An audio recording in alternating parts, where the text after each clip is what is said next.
हाजरीन, मैं आपको बता दूं, आपकी जो इंतजार की घड़ियां हैं वो क्या कह रही हैं, मैं अच्छी तरीके से उसे पढ़ सकता हूं, सुन सकता हूं, देख सकता हूं कि आज आपके दयारे मोहब्बत में मोहतरम शराफत बिस्वानी साहब और हिंदुस्तान का छुटा लहजा जनाब मौनाथ भंजन से तशरीफ लाने वाला शायर शाहिद अनवर मौवी ये भी तशरीफ ला चुके हैं। अली बाराबंकवी ये चंद मिनटों के अंदर इंशाअल्लाह आपके दायरे मोहब्बत में पुरबहार में हाजिर होंगे। उसी के साथ साथ शमशेर जहाना गंज भी हाजिरीन, वो भी आपके दायरे मोहब्बत में आने वाले हैं, चंद मिनटों के अंदर इंशाअल्लाह तशरीफ लाएंगे। और दुबैद अख्तर साहब हमारे बीच तशरीफ रखते हैं, जायज पर तशरीफ रखते हैं। अब आइए हाजिरीन, बगैर किसी ताखीर और तमहीद के मैं चाहता हूं कि वक्त की किल्लत दामनगीर है, वक्त हजरत का वक्त ना जाया किया जाए। अब सीधे सीधे मैं चाहता हूं कि अब हम खिताबत की दुनिया में कदम रखते हैं, मैदान तरन्नुम से मैदान खिताबत का हम सफर तय करते हैं। और वही हाजरीन, जब मैदान खिताबत का हम सफर तय करते हैं तो एक खिताबत की दुनिया में जाते ही जाते उसमें हम गोता लगाते हैं, और गोता लगाते ही उसमें से एक सदफ निकालते हैं, और सदफ का जब मुंह खोलते हैं तो उसमें प्यारे खतीब का नाम हुआ करता है। हाजिरीन, वो कोई और नहीं, मैं आपको बता दूं कि वो रोजा, वो गलियां, वो रोजा, वो गलियां, वो जाली, वो गुंबद, मनाजिर हवाओं से इरसार करना। आप बोले सुभान अल्लाह। वो रोजा, वो जाली, वो गुंबद, मनाजिर हवाओं से इरसाल करना, नहीं जा सका हूं यहीं देख लूंगा, पहुंचकर वहां वीडियो कॉल करना। नहीं समझ में आया क्या? समझ में आया ना? हाँ समझ में आ गया भाई, माशाअल्लाह। कि ना वो जाली, वो रौदा, वो गुंबद, मनाजिर हवाओं से इरसाल करना, नहीं जा सका हूं यहीं देख लूंगा, पहुंचकर वहां वीडियो कॉल करना। या यूं कहो कि सरकार से वाबस्ता जो इंसान नहीं है वो लाख पढ़े कलमा मुसलमान नहीं है। जिस दिल में नहीं इश्क शहनशाह मदीना, मुर्दा है दिल इसमें कोई जान नहीं है, मुर्दा है दिल उसमें कोई जान नहीं है। अब आइए हाजिरीन, बगैर किसी ताखीर और तमहीद के खतीब जीशान, जी सलाहियत, हर दिल अजीज, करोड़ों के मजमे में संजीदगी बख्शने वाला अदीब, ऐवाने बातिल में जलजला बर्पा करने वाला अमीर, शहनशाह फिक्र तदब्बुर, आप रूए सुन्नियत, फलके खिताबत के नय्यर ताबा, जामे मनकुलात व मनकुलात, हजरत अल्लामा मौलाना मुफ्ती सलमान साहब मज़ाहिर दामद बरकातुहुम मददुल आलिया से गुजारिश कर रहा हूँ, हजरत वाला तशरीफ लाएं, अपनी ईमानी, इरफानी, हक्कानी तकरीर से ख्वाबेदा कौम को बेदार करें इस शेर के साथ कि हुस्न और इश्क की तफसीर अलग होती है। आप बोले सुभान अल्लाह। और लहर के बोले सुभान अल्लाह। हुस्न और इश्क की तफसीर अलग होती है, सफ़हे इल्म की तहरीर अलग होती है। अरे फूटती रहती है लफ्जों से सदाकत की महक, मुफ्ती मोहम्मद सलमान साहब की तकरीर अलग होती है।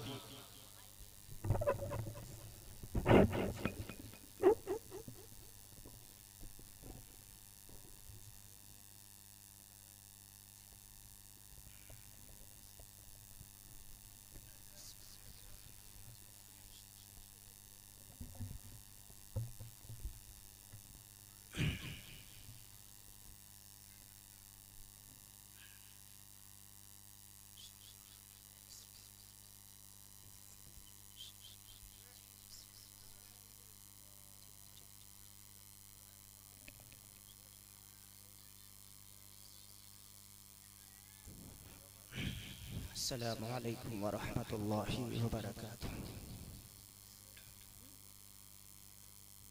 अल्हम्दुलिल्लाह, अल्हम्दुलिल्लाहिल अकरम अल्लज़ी खलक़ल इंसाना व कर्रम व अल्लमहु मिनल बयानि मा लम यअलम, फसुब्हानल्लज़ी ला युहसम दिनानुहु बिल्लिसानि वला बिलक़लम, व नशहदु अन ला इलाहा इल्लल्लाहु वहदहु ला शरीका लह, अल्लज़ी ऊतिय जवामिअल कलिम व कराइमल हिकम व मकारिमश शियम, सल्लल्लाहु तबारक व तआला अलैहि वसल्लम। अल्लाहु अकबर कबीरा, ला ज़िद्द लहु वला निद्द लहु वला जौर लहु वला शिबह लहु वला हद्द लहु वला अद्द लहु, वला हद्द लहु वला अद्द लहु वला कुफ़ लहु वला मिसाल लहु वला मिस्ल लहु। अम्मा बाद फ़क़द क़ाल अल्लाहु तआला अज़्ज़ व जल्ल फ़िल कलामिल मजीद वल फ़ुरक़ानिल हमीद। फ़अऊज़ु बिल्लाहि मिनश शैतानिर रजीम। बिस्मिल्लाहिर रहमानिर रहीम। फ़स्अलू अहल ज़िक्रि इन कुन्तुम ला तअलमून। व क़ाल तआला इन्नमल मुअमिनून इख़्वतुन फ़अस्लिहू बैन अख़वैकुम वत्तक़ुल्लाह। व क़ाल तआला वअतसिमू बिहब्लिल्लाहि जमीअन वला तफ़र्रक़ू वज़्कुरू निअमतल्लाहि अलैकुम इज़ कुन्तुम अअदाअन फ़अल्लफ़ बैन क़ुलूबिकुम फ़अस्बहतुम बिनिअमतिही इख़वाना व कुन्तुम अला शफ़ा हुफ़रतिन मिनन नारि फ़अन्क़ज़कुम मिन्हा। सदक़ल्लाहुल अज़ीम। व क़ाल तआला बिस्मिल्लाहिर रहमानिर रहीम अलिफ लाम मीम ज़ालिकल किताबु ला रैब फ़ीहि हुदल लिल मुत्तक़ीन। सदक़ल्लाहुल अज़ीम। अन अब्दुल्लाह इब्न मसऊद रज़ियल्लाहु तआला अन्हु क़ाल क़ाल रसूलुल्लाह सल्लल्लाहु तआला अलैहि वसल्लम इन्न अक्तर ख़ताया बनी आदम फ़ी लिसानी। रवाहु अबू दाऊद।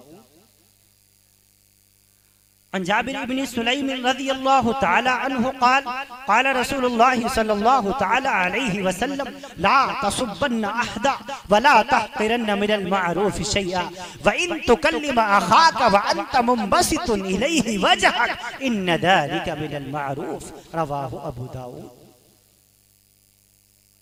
अन आयशा रज़ियल्लाहु तआला अन्हा अन नबी सल्लल्लाहु अलैहि वसल्लम क़ाल या आयशा इय्याका व मुहक़्क़रातिज़ ज़ुनूब फ़इन्न लहा मिनल्लाहि तालिबा। रवाहु अहमद। अन जाबिर रज़ियल्लाहु तआला अन्हु क़ाल क़ाल रसूलुल्लाह सल्लल्लाहु तआला अलैहि वसल्लम मन कुन्न फ़ीहि यस्सरल्लाहु थुम्मा हत्फ़हु व अदख़िलहु जन्नतहु रिफ़्क़ुन बिद्दईफ़ व शफ़क़तुन अलल वालिदैन व इहसानुन इलल ममलूक। रवाहु इब्न माजा औ कमा क़ाल रसूलुल्लाह सल्लल्लाहु तआला अलैहि वसल्लम। खुदा का शुक्र है यारों कि हम ईमान वाले हैं। खुदा का शुक्र है यारों कि हम ईमान वाले हैं। नबी को चाहने वाले हैं और इस्लाम वाले हैं। नबी को चाहने वाले हैं और इस्लाम वाले हैं। और किसी की रहनुमाई की जरूरत है नहीं हमको। किसी की रहनुमाई की जरूरत है नहीं हमको कि हम तो अर्श से नाजिल हुआ कुरान वाले हैं। कि हम तो अर्श से नाजिल हुआ कुरान वाले हैं। मैं रब को छोड़कर औरों को पूजूं हो नहीं सकता। मैं रब को छोड़कर औरों को पूजूं हो नहीं सकता। कि हम अहदो समद रज़्ज़ाक़ व रहमान वाले हैं। कि हम अहदो समद रज़्ज़ाक़ व रहमान वाले हैं। और मियाँ अबू बकरो उमर फारूक हों उस्मान अली हैदर। अबू बकरो उमर फारूक हों उस्मान अली हैदर। सहाबा में यही चारों बड़ी ही शान वाले हैं। सहाबा में यही चारों बड़ी ही शान वाले हैं। नमाजें भी पढ़ो रोज़ा रखो सदका करो सलमान। नमाजें भी पढ़ो रोज़ा रखो सदका करो सलमान। यही आमाल अच्छे जन्नती सामान वाले हैं। खुदा का शुक्र है यारों कि हम ईमान वाले हैं। नबी को चाहने वाले हैं और इस्लाम वाले हैं। अल्लाह रब्बुल आलमीन के बेइंतहा फज़ल एहसान से आज सरजमीने भगौली से मुत्तसिल आपका महल्ला कटरा पहली मर्तबा हाजिरी का शर्फ हासिल हुआ। देख के इंतज़ाम अच्छा लगा। ताख़ीर तो हो गई लेकिन बहरहाल अल्लाह के फजल करम से ये तारीख़ अमल में आई और आप हजरात के से रूबरू होने का मौका अल्लाह ताला ने इनायत फरमाया।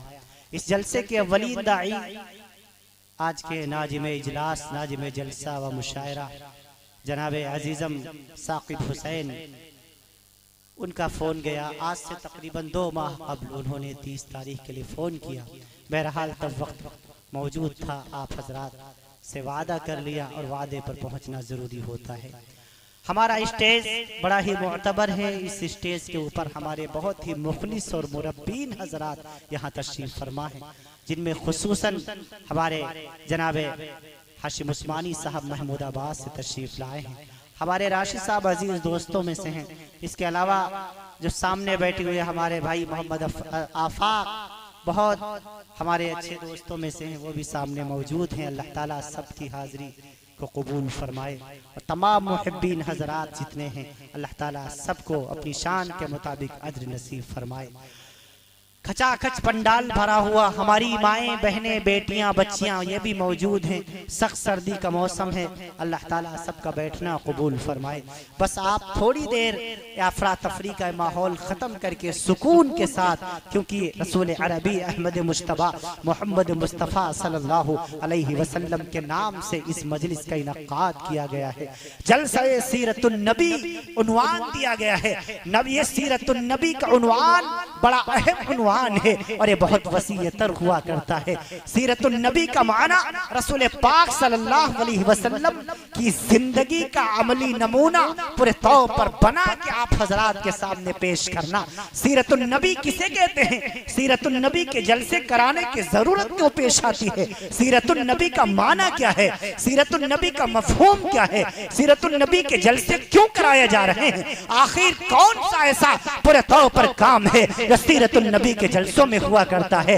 हाँ हाँ, रसूल पाक के उठने का नाम नबी की सीरत है। रसूल पाक के बैठने का नाम नबी की सीरत है। रसूल पाक के चलने का नाम नबी की सीरत है। रसूल पाक के लेटने का नाम, रसूल पाक की लेटने का नाम नबी की सीरत है।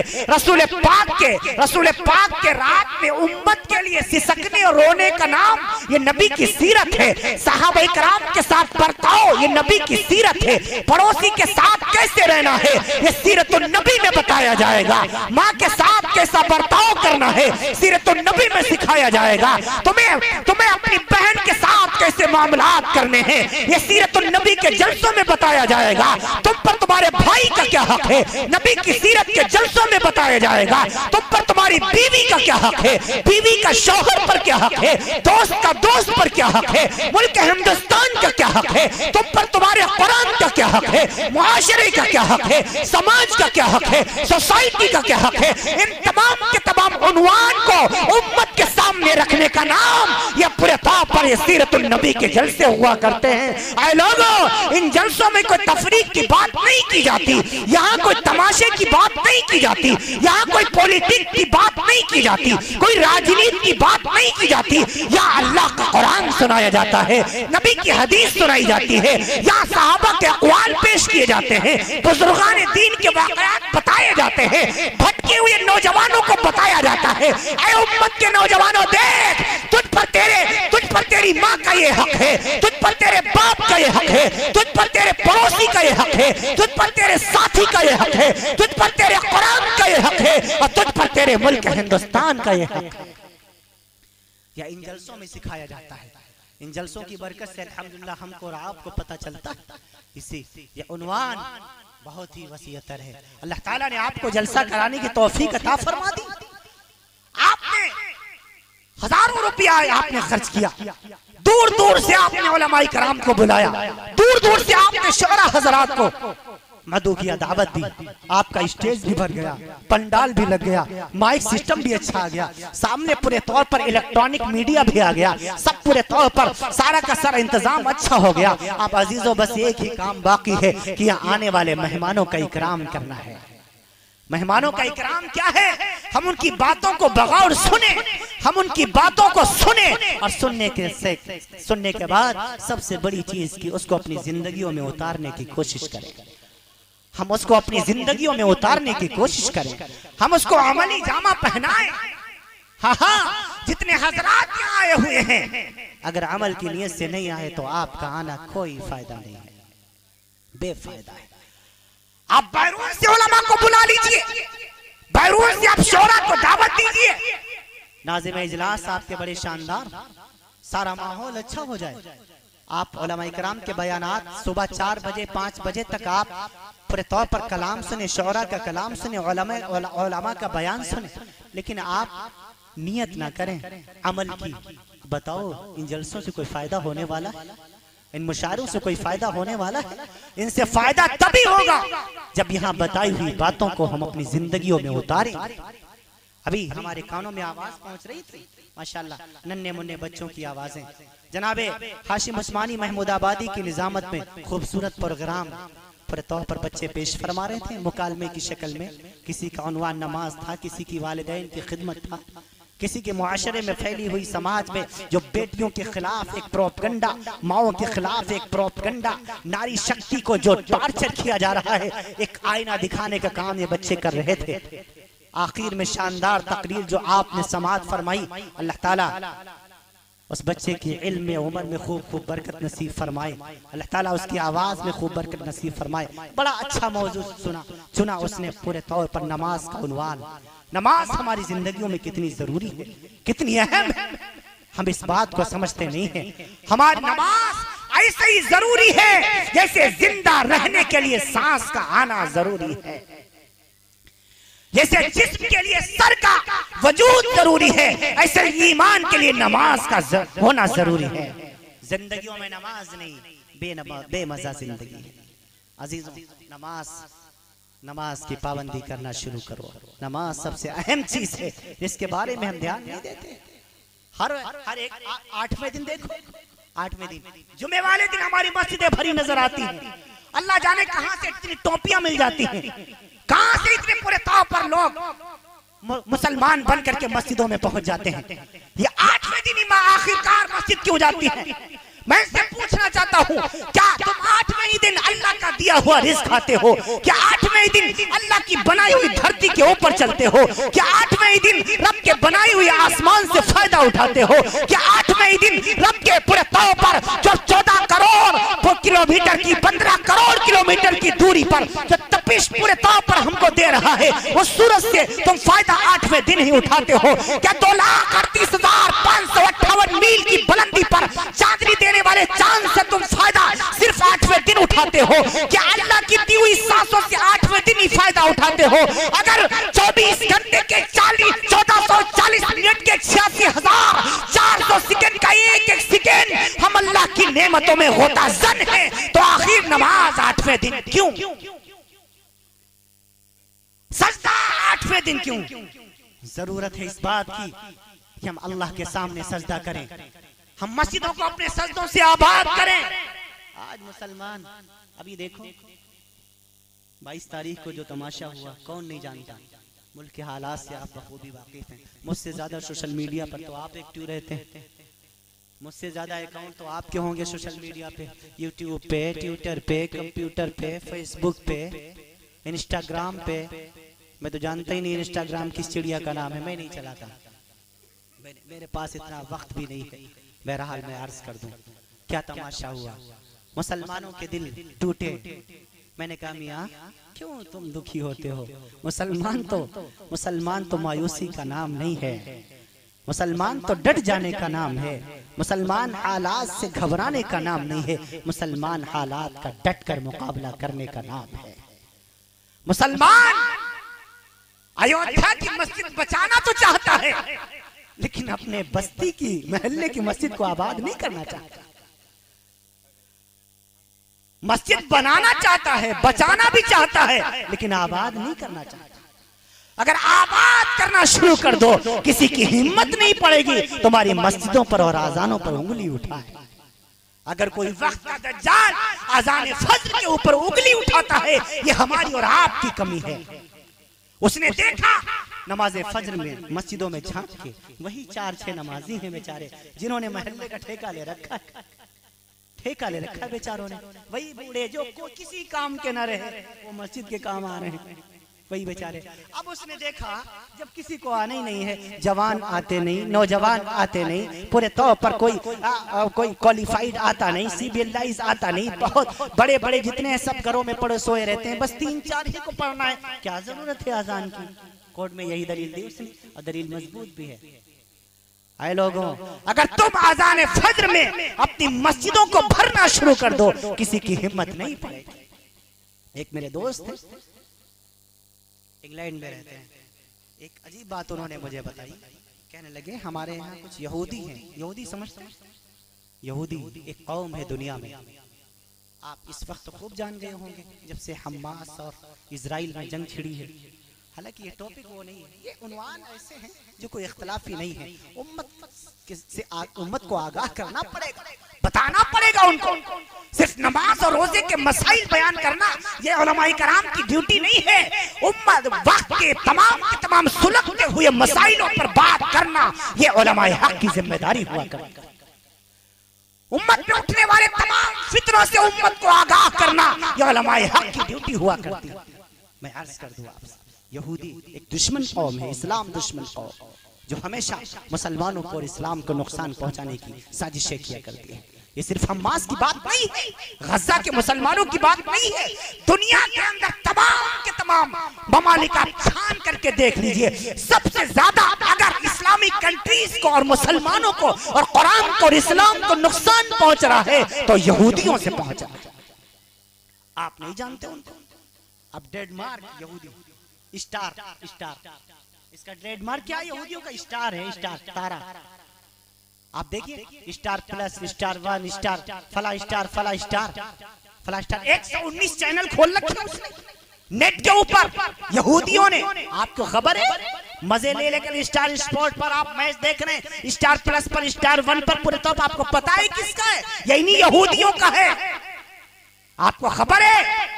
आपका ट्रेडमार्क, आपको पंजा पता, हाथी पता, साइकिल पता, कमल का फूल पता, फला पता, फला पता, लेकिन आपने यहूदियों का ट्रेडमार्क मालूम करने की कोशिश की, जो इस्लाम की सबसे दुश्मन तंजीम है।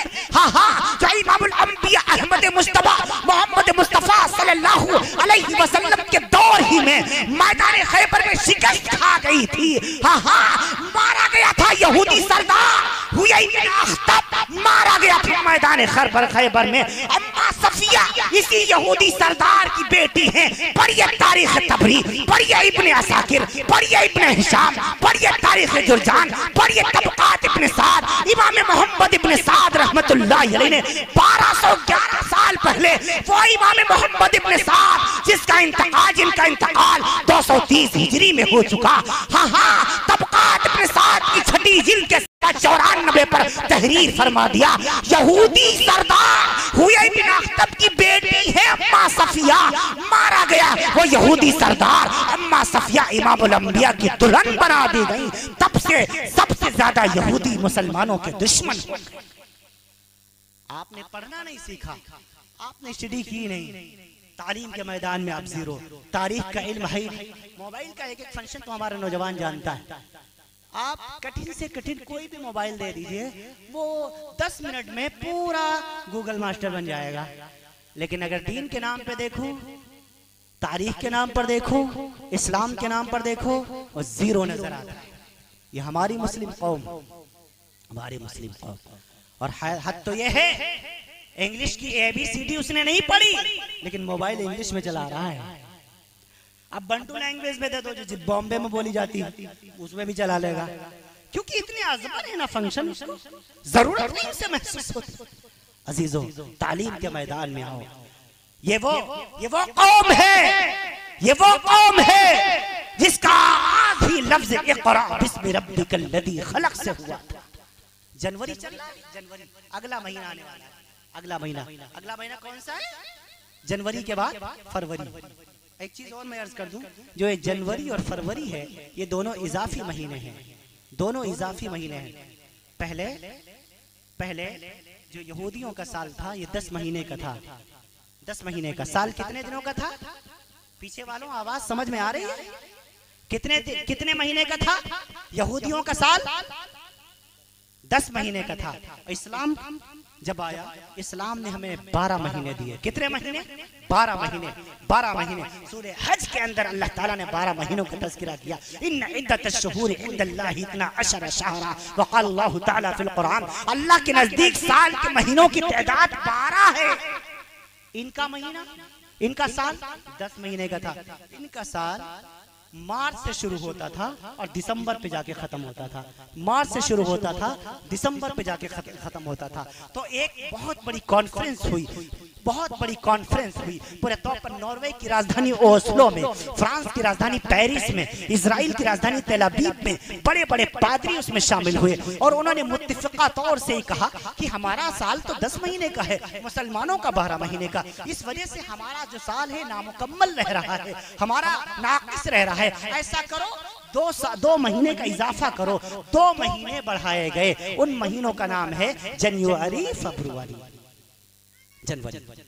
अभी 250 साल पहले, जनवरी की उम्र कितनी? 250 साल पहले, 250 साल पहले कि आप तारीख उठाकर देखें, हिंदू भाइयों का जो मशहूर मारूफ कैलेंडर शक कैलेंडर है, उसमें पूरे तौर पर 10 महीने ही मिलते हैं। मैंने उसमें बड़ी तहकीक की, 10 महीने से ज्यादा 12 महीनों का तस्करा नहीं किया। 2.5 साल के बाद के जितने कैलेंडर आए बाकायदा, उसमें 2 महीनों का इजाफा किया गया। हाँ, ये जनवरी और फरवरी ये इजाफी महीने हैं, तो ये मुसलमानों की देन है, ये कुरान की देन है। ऐ नौजवानों, इस्लाम के मैदान में आओ, कुरान के मैदान में आओ, तालीम के मैदान में आओ। अभी जो फरवरी अंग्रेजी तारीख में इस वजह से बता रहा हूँ क्योंकि हमारे नौजवानों को अंग्रेजी तारीखों का इल्म रहता है। कौन याद रखता है रबीउल सानी, कौन रबीउल उखरा? रजब का महीना चल रहा है। हाँ, अगर हमारे घर की कोई पुरानी हमारे घर की दादी नानी, हमारी खाला और अम्मा हुई तो वो तो रजब तो याद नहीं, 22 रजब याद रहेगा उन्हें। कूंडे न भूलें उनके बाकायदा, शब बारात की टिकियां ना मिस होनी चाहिए उनको बाकायदा। और नाम भी उन्होंने अजीब दे दिया, ये कहते अभी कूंडों वाला महीना, कूंडों के बाद फिर कहेंगे हलवा वाला महीना शब बारात का, फिर उसके बाद रोज़न वाला महीना, फिर ईद वाला महीना। अब ईद के बाद पूरे तौर पर शव्वाल के बाद ज़िलक़ादा, कहा तो खाली है, कहा तो खाली है, वो खालू में कुछ है ही नहीं, वो खाली महीना। अजीब अजीब नाम दे दिए गए। बहरहाल ये हमारे यहाँ मुफ्तियों के दिए हुए नाम है। अल्लाह ताला मुफ्तियों से हम सब की हिफाजत फरमाए। मैं अर्ज कर दूं आपसे, मैं अर्ज कर रहा था 12 फरवरी तारीख याद कीजिए, कुरान मुकद्दस की पहली आयत करीमा इमामुल अंबिया के क़ल्ब तहर पर जब नाजिल हुई 12 फरवरी सन 624 ईस्वी, मक्कतुल मुकर्रमा से 3 मील के फासले पर गारे हिरा नामी पहाड़ी जो तकरीबन 850 फीट ऊंची है, 850 फीट ऊंची पहाड़ी पर अल्लाह ताला ने इन गुनहगार आंखों से उस हिरा पहाड़ी की जियारत करवाई। अल्लाह ताला ने वहां जाने का शर्फ अता फरमाया। उस पहाड़ी पर चढ़ने के लिए अल्लाह ताला ने 29 अगस्त को अभी पिछले साल अल्लाह ताला ने हरमैन का सफर नसीब फरमाया। वहां जाकर के अपनी आंखों से देख करके आया हूँ। आज भी इमामुल अंबिया अहमद मुस्तफा मोहम्मद मुस्तफा सल्लल्लाहु अलैहि वसल्लम की ऐसा लगता है आज भी खुशबू मौजूद है जो 12 फरवरी सन 624 ईस्वी को इमामुल अंबिया अहमद मुस्तफा मोहम्मद मुस्तफा सल्लल्लाहु अलैहि वसल्लम के क़ल्ब तहर पर कुरान मुकद्दस की इब्तिदाई 5 आयतें, 3वें सिपारे सूरह अलक़ की इब्तिदाई 5 आयतें जो नाजिल की अल्लाह ताला ने सय्यदुल मलाइका जिब्रील अमीन के जरिए से, कौन उन आयतों को पूरे तौर पर भुला सकता है? इक़रा बिस्मि रब्बिकल लज़ी खलक़, खलक़ल इंसान मिन अलक़, इक़रा व रब्बुकल अकरम अल्लज़ी अल्लम बिल क़लम, अल्लमल इंसान मा लम यअलम। ये 5 आयतें नाजिल हुई इब्तिदाई दौर में। मैं अर्ज कर दूं आपसे, आप भी अल्लाह का कुरान खुद पढ़िए, बच्चों को पढ़ाइए, तालीम के मैदान में आगे आइए। तालीम के मैदान में हम जीरो। एक दौर तो वो था, अब ना इल्म वालों से हमें मोहब्बत रह गई, ना इल्म वालों की हमारे दिल में कदर रह गई। हम इसकी अहमियत समझते ही नहीं। आए लोगों, उलमा की कदर किया करो। आए लोगों, हुफ्फाज की कदर किया करो। आए लोगों, दीनदारों की कदर किया करो। आए लोगों, दीन जानने वालों के करीब बैठा करो। यही वो हैं जो अंधेरी में चिराग का काम करते हैं। आए लोगों, तुम उलमा से अपने आप को करीब करो। एक दौर तो वो था, लोग 1 नहीं 2 नहीं 5 मुल्कों का सफर करते थे इल्म हासिल करने के लिए। हाँ, लोग मीलों महीनों सफर करते थे एक हदीस सुनने के लिए। अब उलमा खुद आते हैं, बेटा बैठ जाओ, ये डिस्टर्ब कर रहे हैं बच्चे, या तो इन्हें बिठा दो या इन्हें यहाँ से हटा दो। मैं अर्ज कर दूं आपसे, हाँ, एक दौर तो वो था, लोग एक हदीस सुनने के लिए सैकड़ों मील का सफर किया करते थे। एक सहाबी है, पता चला यहाँ से यहाँ से पूरे तौर पर 3-4 महीने के सफर पर अल्लाह के नबी सल्लल्लाहु अलैहि वसल्लम के एक दीवाने हैं जो एक हदीस को बराह रास्त इमामुल अंबिया से रिवायत करते हैं। नया घोड़ा खरीदा और उसको खूब मोटा ताजा किया, फिर उस पर सवार होकर के 3 महीने का सफर किया। सफर करके उनके दरवाजे पर पहुंचे। मन दक्कल बाप कौन है? अना अब्दुल्ला, मैं अल्लाह का बंदा हूँ। मैंने सुना है कि आप अल्लाह के रसूल की एक हदीस सुनते हैं, उसको आप रवायत करते हैं, जो हदीस आपने बराह रास्त इमामुल अंबिया से सुनी हुई है। हाँ, मैंने अल्लाह के रसूल से ये सुना हुआ है। अच्छा, वो हदीस सुना दीजिए। उन्होंने वो हदीस सुनाई, फिर कहा अस्सलाम वालेकुम व रहमतुल्लाह, मुझे इजाजत दीजिए। कहा भाई एक दिन क़याम कर लो, एक दिन ठहर लो। फरमाए नहीं, मैं ठहर नहीं सकता, मेरी बीवी बीमार है। मैं सिर्फ इसी हदीस को सुनने के लिए मैंने नया घोड़ा खरीदा था, 3 महीने का पैदल सफर किया था ताकि मुझे इल्म हासिल हो जाए, इल्म हदीस मिल जाए। आए लोगों, कैसे लोग थे जो एक हदीस सुनने के लिए नया घोड़ा खरीदते थे, 3 मील 3 महीने का सफर करते थे और हदीस सुन करके वापस आ जाया करते थे।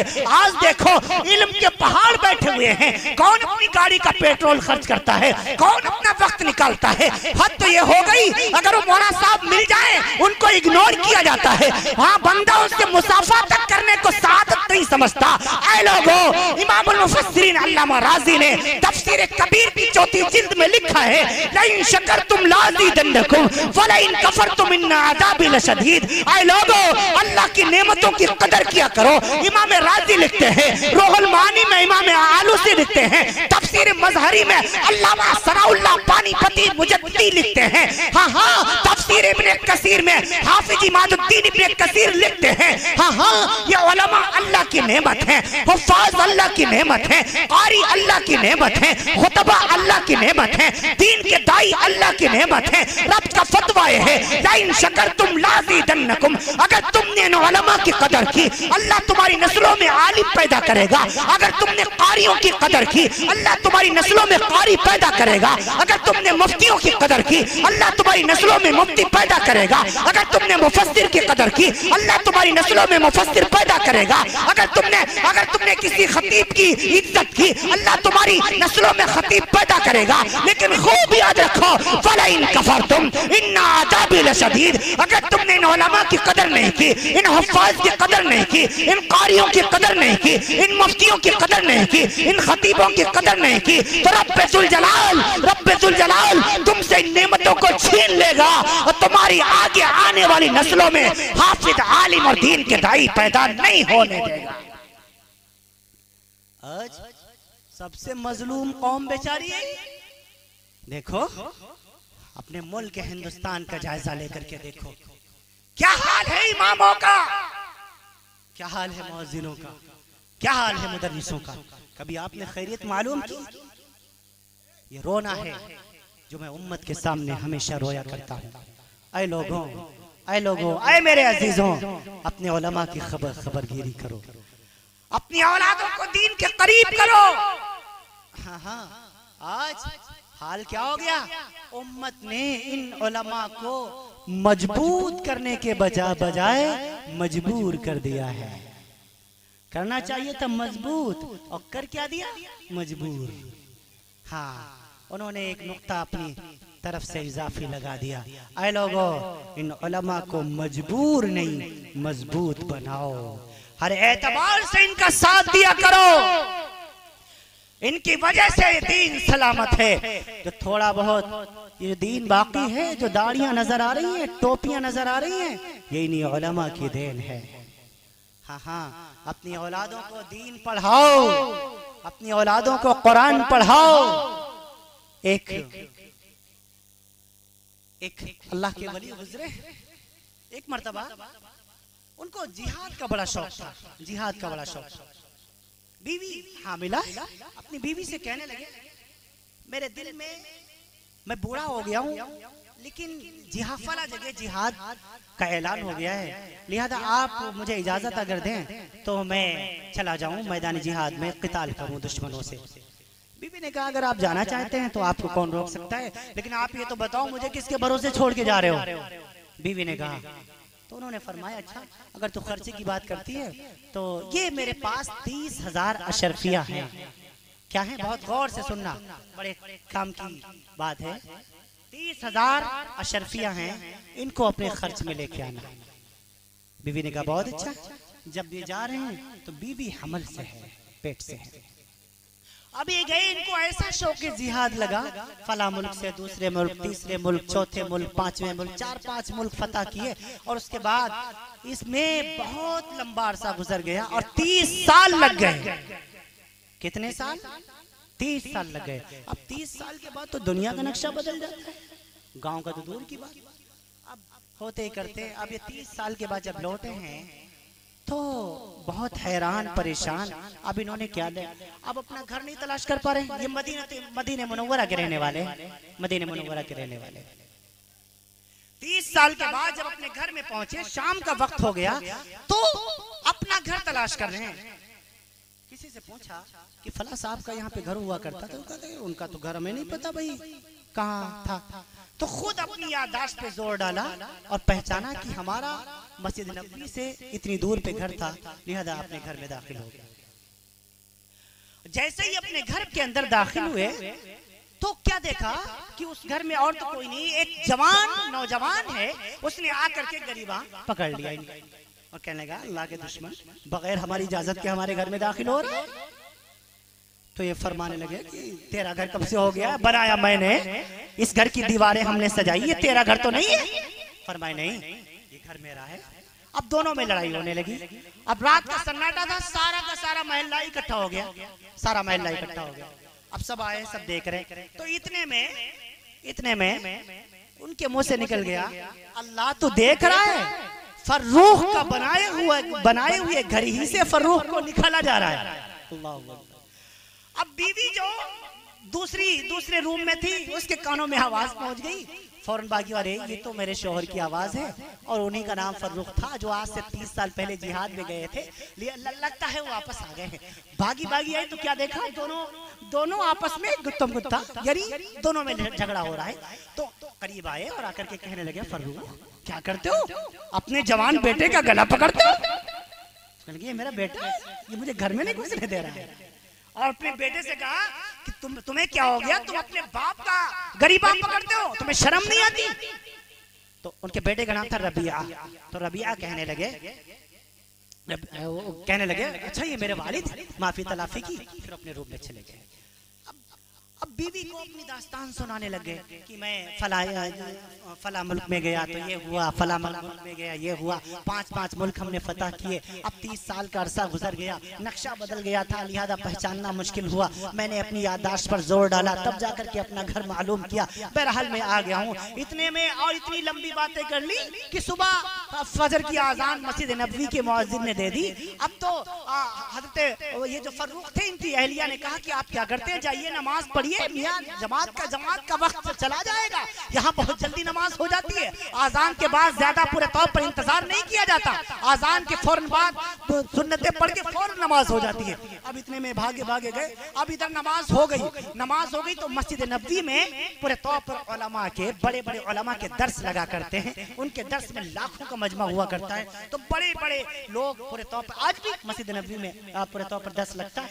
अब मगरिब की नमाज के बाद भी दर्स लगा करता है। अल्हम्दुलिल्लाह हमने भी 3-4 शेख जो पूरे तौर पर बाहर से मिस्र वगैरह के थे, उनके दुरूस में हमने शिरकत की और बाकायदा उनसे फैजियाब भी हुए। बहरहाल मैं अर्ज कर दूं आपसे, तो उन्होंने देखा कि एक नौजवान है और वो नौजवान को बड़े अमीरों के, कबीरों के, बादशाहों के बेटे लपक के मुसाफा कर रहे हैं। कोई उसकी पगड़ी उठा रहा है, कोई उसकी जूतियां उठा रहा है, कोई उसके हाथ चूम रहा है। फिर वो मसनद पर आकर के बैठा, फिर दर्स हदीस देना शुरू कर दिया। ये मंजर देखते रहे और देखते कहने लगे, अपने दिल में कहा कि कितना खुशनसीब ये नौजवान है, इसके वालिदैन कितने खुशनसीब होंगे। काश पूरे तौर पर ये कोई हमारा रिश्तेदार होता। ये उनके दिल में आया। किसी से पूछा ये नौजवान कौन है, ये फरमाए इनका नाम रबिया है, ये हमारे शेख हैं, हम इनसे हदीस पढ़ते हैं। तो कहा अच्छा ये रबिया, अच्छा इनके वालिद का क्या नाम है? कहा पता नहीं इनके वालिद का क्या नाम है। उन नौजवानों ने कहा मैं इनके वालिद का नाम तो नहीं जानता। कहा पता नहीं इनके वालिद का नाम क्या है। कहा अच्छा मैंने सुना है कि हजरत के वालिद 30 साल के बाद आज रात घर आए हैं। इन्हीं से कह रहे हैं 30 साल के बाद आज घर आए हुए हैं। अब तो इनको पक्का यकीन हो गया, दिल में बुलबुले फूटने लगे कि अरे ये मेरा बेटा है। वाह वाह वाह वाह। सीधे अपनी जूतियां उठाई और जूतियां उठा करके फौरन अपने घर में आए और घर में आकर के बीवी से कहा अच्छा मैं तुमसे बाद में बात करूंगा, पहले ये बताओ जो 30,000 सोने की अशरफियां हमने तुम्हें दी थी 30 साल पहले, जरा वो कहाँ तुमने खर्च किया उसका हिसाब दो, उसका हिसाब दो। बीवी ने कहा आप थके हो, आप इतना लंबा सफर करके आए हो, सारी रात आप मुझसे बातें करते रहे, ऐसा करो पहले आप नाश्ता कर लो, बाद में एक एक पाई का हिसाब देती हूँ, एक पाई का हिसाब देती हूँ। अब क्या हुआ, अब उनके नाश्ता तो हलक से नीचे जाए नहीं रहा, जैसे तैसे करके नाश्ता किया, फिर उसके बाद बैठ गए। फरमाया हाँ वो 30,000 अशरफियों का हिसाब दो, कहाँ खर्च किया। इतने में रबिया आ गए, इतने में इनके बेटे आ गए, लाडले बेटे आ गए। हाँ बीवी ने कहा ये जो आप अपना बेटा देख रहे हो, आप बताओ ये बेटा ज्यादा कीमती है, इसकी तालीम ज्यादा कीमती है, जो इसको इज्जत मिल रही है ज्यादा कीमती है, जो इल्म मिल रहा है वो ज्यादा कीमती है, या पूरे तौर पर 30,000 अशरफियां ज्यादा कीमती है। कहने लगा फहद फर्रुख ने फरमाया 30,000 क्या 30 लाख अशरफियां भी इस बेटे की तरबियत के सामने हेज है, बेकार है। अगर तुमने इस पर खर्च किया है फिर मुझे तुमसे कोई मुतालबा नहीं। माँ कहने लगी आपके जाने के बाद मैं पूरे तौर पर दूसरों के घरों में सफाई किया करती थी, उनके बर्तन मांज के अपने घर का काम चलाया करती थी। मैंने आपके 30,000 अशरफियां आपके बेटे की तालीम पर खर्च की है। बेटे ने कहा मदीने में पढ़ना है, मदीने में पढ़ाया। बेटे ने कहा मिस्र में पढ़ना है, बेटे को मिस्र भेज दिया। बेटे ने कहा दारे अबू हनीफा इमाम मालिक के दर्स में बैठना है, इमाम मालिक के दर्स में पूरे तौर पर इसको दाखिला दिलवाया। बेटे ने कहा ईरान जाना है, बेटे को उन्हीं पैसों से ईरान भेज दिया। आपका बेटा काबिल बन गया, आपका बेटा फाजिल बन गया, आपका बेटा पूरे तौर पर लायक और फायक बन गया। फर्रुख आपकी बीबी ने आपकी अमानत में खयानत नहीं की है। आपके 30,000 अशरफियां, आपके 30,000 सोने के सिक्के ये आपके बेटे की शक्ल में आपके सामने मौजूद। ऐसी औरतें हुआ करती थी जो अपने बच्चों की तालीम की और तरबियत की फिक्र किया करती थी। आए लोगों अपने बच्चों की तालीम की फिक्र करो। ये हमारी कौम पूरे तौर पर तालीम से दूर होती चली जा रही है, इसीलिए बुज़दिली का शिकार होती चली जा रही है।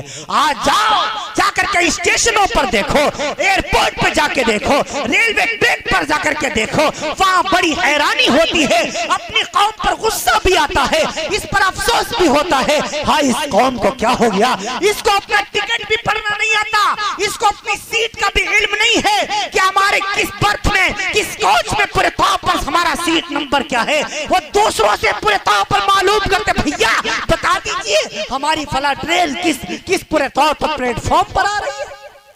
ये इस कौम का हाल है।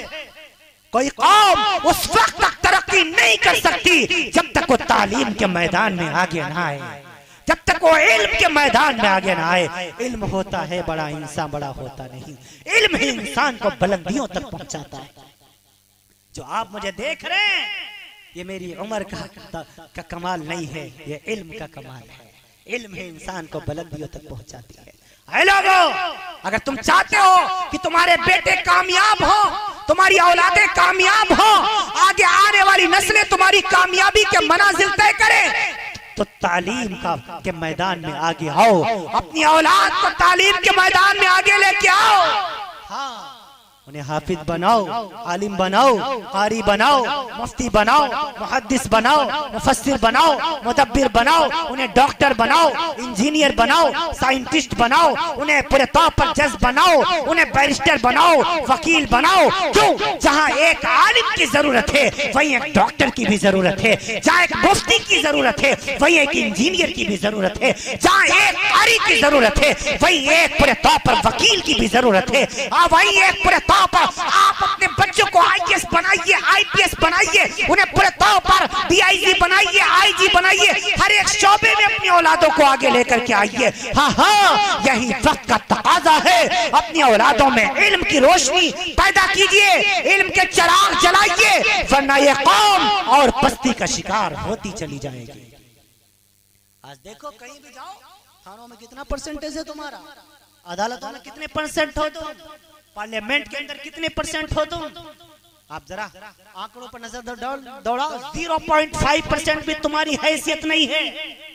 मुल्क हिंदुस्तान के अंदर पूरे तौर पर 45 करोड़ पूरे तौर पर 45 लाख मुसलमान होने के बावजूद भी हालात हमारे क्या, हम बद से बदतर होते चले गए।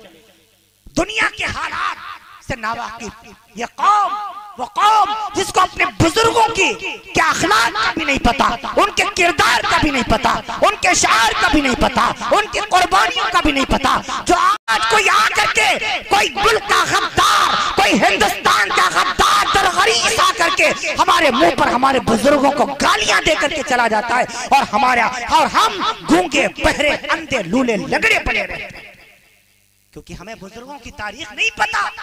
अगर हमें तारीख पता होती तो हम बता देते, हम इस मुल्क के गद्दार नहीं, हम इस मुल्क के वफादार हैं। अगर हमने तारीख पढ़ी होती, अगर हमने इल्म हासिल किया होता तो हम बता देते, उन्हीं की किताबों से बताते, हम टर्म्स को पढ़ के बताते, जो आज भी ब्रिटिश लाइब्रेरी में द टर्म्स ऑफ इंडियन, वो किताब हिस्ट्री ऑफ इंडियन आज भी लिखी हुई है। हाँ हाँ, पेज 67 पर वो टर्म्स लिखता है, इस मुल्क के हिंदुस्तान की आजादी में तमाम के तमाम धर्मों का बराबर का हिस्सा।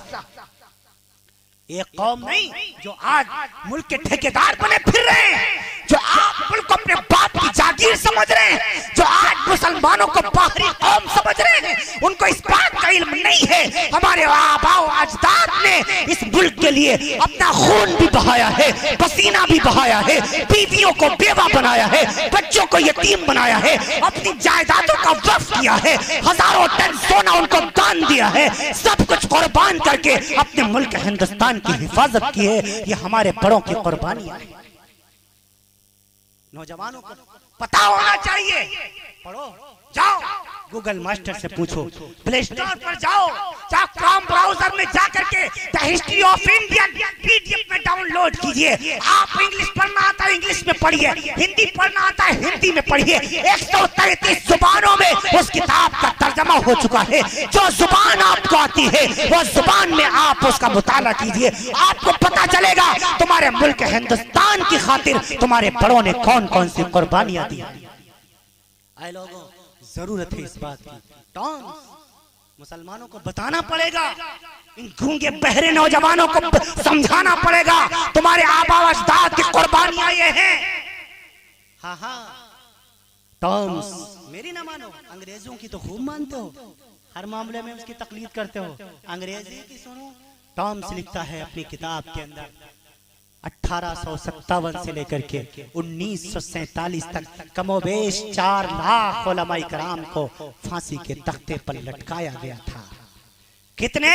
कमोबेश 4 लाख उलमा, दाढ़ी वाले, टोपी वाले, मदारिस के फाजिल, जिनके सीनों में अल्लाह का कुरान था, जिनको सीनों में रसूल पाक की हदीस थी, जिनकी जुबान पर अर्रहमान अल्लमल कुरान हुआ करता था, जिनकी जुबान पर क़ाल अल्लाह क़ाल रसूल का दर्स हुआ करता था। जब उन्होंने इन गोरी चमड़े वालों के खिलाफ, इन सुअर की चर्बी खाने वालों के खिलाफ जब फतवे जारी किए, तब उन उलमा इकराम को फांसी के तख्ते पर लटकाया गया। आओ बताओ, तुमने कौन से हिंदुस्तान की खातिर कुर्बानियां दी हैं? तुम्हारे बड़े तो अंग्रेजों के घोड़ों की नींद साफ किया करते थे, उनके तलवे चाटा करते थे, हमारे बड़ों को फांसी के तख्ते पर लटकाया जाता था। उल्टा तुम हमें गद्दार कहते हो, तुम्हें शर्म नहीं आती?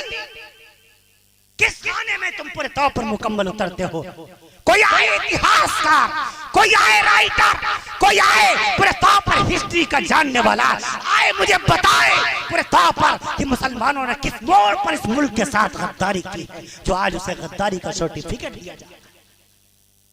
टर्म्स लिखता है इसी मुल्क हिंदुस्तान की खातिर हिंदुस्तान की खातिर, इसे मुल्क हिंदुस्तान की खातिर हजारों लाखों मुसलमानों की जानें कुर्बान हो गई। टॉम से लिखता है, हाँ हाँ, जब ये पाकिस्तान दिल्ली की चांदनी चौक से लेकर के पेशावर की जामा मस्जिद तक कोई ऐसा दरख्त नहीं था जिस पर उलमाए कराम की लाश न लटकती हो। टॉम से लिखता है, पाकिस्तान की लाल मस्जिद जिसमें अंग्रेजों ने फांसी का फंदा बनाया था, एक एक दिन में 400 उलमा को फांसी दी जाती थी। टॉम से लिखता है, उलमाए कराम को सुअर की खाल की बने हुए बोरों में बंद किया गया था, दरिया में डाला गया था, ऊपर से गोली का निशाना बनाया गया था। टॉम से लिखता है, मुसलमानों को सुअर के चमड़े से बने हुए बोरों में बंद करके तंदूरों में जलाया गया था। टॉम से लिखता है, मुसलमानों की औरतों की इज्जतों को तार तार किया गया था। टॉम से लिखता है, इनके बच्चों को गाजर मूली की तरह काटा गया था। टॉम से लिखता है, अगर मुल्क हिंदुस्तान की खातिर ये मुसलमान कुर्बानी न देते तो मुल्क कभी आजाद न हो पाता। आए लोगों, हिंदुओं ने भी, मुसलमानों ने भी, सिख ने भी, ईसाई ने भी, जब सबने मिलके इस मुल्क हिंदुस्तान के लिए आजादी की लड़ाई लड़ी है, तब जाकर के हमारा मुल्क ये अंग्रेजों से आजाद हुआ है। आज भी कुछ फिरका परस्त ताकतें जो एक कम्युनिटी को अपने तौर पर टारगेट करने की कोशिश कर रही हैं। आए लोगों, जरूरत है इस बात की, आज भी इत्तेहाद की जरूरत है। अगर सारी कौमें एक हो जाए, हिंदू एक हो जाए, मुसलमान एक हो जाए, दलित एक हो जाए, पिछड़ा समाज एक हो जाए, सारी कौमें एक हो जाए, तो ये फिरका परस्त ताकतें आज भी तुम दबाकर भागने पर मजबूर हो जाए। जरूरत है इस बात की, हमें बताना पड़ेगा हम एक सेकुलर मुल्क में रह रहे हैं। हाँ हाँ, न डरने की जरूरत है, न घबराने की जरूरत है, न किसी को उकसाने की जरूरत है। हाँ हाँ, मुल्क हिंदुस्तान के अंदर पूरे तौर पर तमाम की तमाम कौमों को, तमाम की तमाम फिरकों को, तमाम के तमाम मज़ाहिब के लोगों को आज़ादी से रहने का पूरा हक है। ये हमें पूरे तौर पर हक संविधान ने दिया है, जो बाबा साहब भीमराव अंबेडकर का बनाया हुआ संविधान, जिसमें उलमाए कराम भी शामिल थे, बड़े बड़े लीडरान भी शामिल थे। हाँ हाँ, वो बाबा साहब कोई जाहिल नहीं था, 14 जुबानों का माहिर था, 14 जुबानों का जानने वाला था। हाँ हाँ, अंबेडकर का बनाया हुआ संविधान, उसके बनाए हुए आर्टिकल तुम्हें रहने का पूरा हक आजादी के साथ देते हैं। डरने और घबराने की जरूरत नहीं है। इस वजह से अब तमाशे हो रहे हैं क्योंकि हमने इल्म नहीं सीखा, हमें पता नहीं है, इसीलिए हमसे हर जगह वफादारी का सबूत मांगा जा रहा है, वफादारी का सबूत मांगा जा रहा है। आए लोगों, आए मुसलमानों, आए अजीजों, आए मेरे दोस्तों, मैं आपसे गुजारिश करूंगा, इल्म हासिल कीजिए, इल्म हासिल कीजिए, तालीम के मैदान में आइए, इल्म के मैदान में आइए, तब आपको पता चलेगा कि मुल्क का क्या हक होता है, बीवी का क्या हक होता है, बेटी का क्या हक होता है, बीवी का क्या हक होता है। जैसे मुल्क हिंदुस्तान के बारे में जानना जरूरी है, ऐसे तमाम हुकूक के बारे में भी जानना जरूरी है। किसी का हक खा के ना मारो, किसी का हक खा के ना मारो, चैन से नहीं सो पाओगे, कब्र में सुकून से नहीं सो पाओगे। हर किसी को मरना, कौन हमेशा के लिए, कोई हमेशा के लिए आया? कितने दिन जिंदा रहोगे? 10 साल, 20 साल, 30 साल, 50 साल, 100 साल अब कौन जिंदा रहता है? अगर अल्लाह उम्र कर दे तो कौन है उसे पूछने वाला। लेकिन उमूमन अब ऐसा नहीं। बहरहाल मैं अर्ज कर दूं, एक साहब का मेरे पास, एक मेरे दोस्त उन्होंने फोन किया, कहने लगे हजरत एक्सीडेंट हो गया, मैं मरते मरते बचा। मैंने जुमला तब्दील कर दिया, मैंने कहा एक दिन बचते बचते मर जाओगे। क्या मतलब है? उन्होंने मुझे कहा मैं मरते मरते बचा, मैंने कहा एक दिन बचते बचते मर जाओगे। कब तक बचोगे? आखिर मौत से भी कोई बचा है? हाँ, मौत, मैंने कहा मौत का वक्त था ही नहीं, वरना बचने का सवाल ही नहीं था। इजराइल किससे डरता है? मलकुल मौत की किससे दोस्ती है? हाँ, अल्लाह का शुक्र है मलकुल मौत रिश्वत नहीं लेता, मौत का फरिश्ता रिश्वत नहीं लेता, वरना सब ले दे के काम चला लेते। ये बड़े बड़े जितने हैं, बड़े बड़े जितने दार हैं, जमींदार, ठेकेदार, लंबरदार, अल्लाह इन दारों से बचाए। ये सब बैठे रहते और हम गरीबों को मरवाते रहते। जब भी आते इनके दरवाजे पर मलकुल मौत, ये लो 50,000 रुपए, हमारी नहीं पड़ोसी में कल्लन मियाँ रहते, गरीब है, उनकी निकाल लो। कल्लन में तो चले जाते, अब किसी का नाम हो बुरा मत मानना, ये तो मैंने ऐसे कह दिया। अल्लाह जनाब तो कल्लन लल्लन अजीब अजीब नाम भी रखते हो, क्यों ऐसे नाम रखते हो? कल्लन कोई नाम, लल्लन कोई नाम, ये अजीब अजीब नाम रखे जा रहे हैं पूरे। तो तोबा तोबा। मंगुरू एक साहब का नाम है हमारे इलाके में, मंगुरू, बुद्धा, जुमराती, सुबराती, इतवारी, अजीब अजीब। अब ये तो नाम ऐसे जो फरिश्तों को कंफ्यूज करते हैं, फरिश्तों को भी कंफ्यूज कर दे। अब भैया फरिश्तों को तो अरबी आती है। अब किसी ने इस साल सवाब किया, अल्लाह जो कुछ मैंने पढ़ा है इसका सवाब मंगरू की रूह को पहुंचा दे। और मंगरू में ढूंढे जा रहे हैं, फरिश्ते उन्हें तलाशी नहीं कर पा रहे, मंगरू कौन है, बुद्धा कौन है, अजीब अजीब नाम रखे।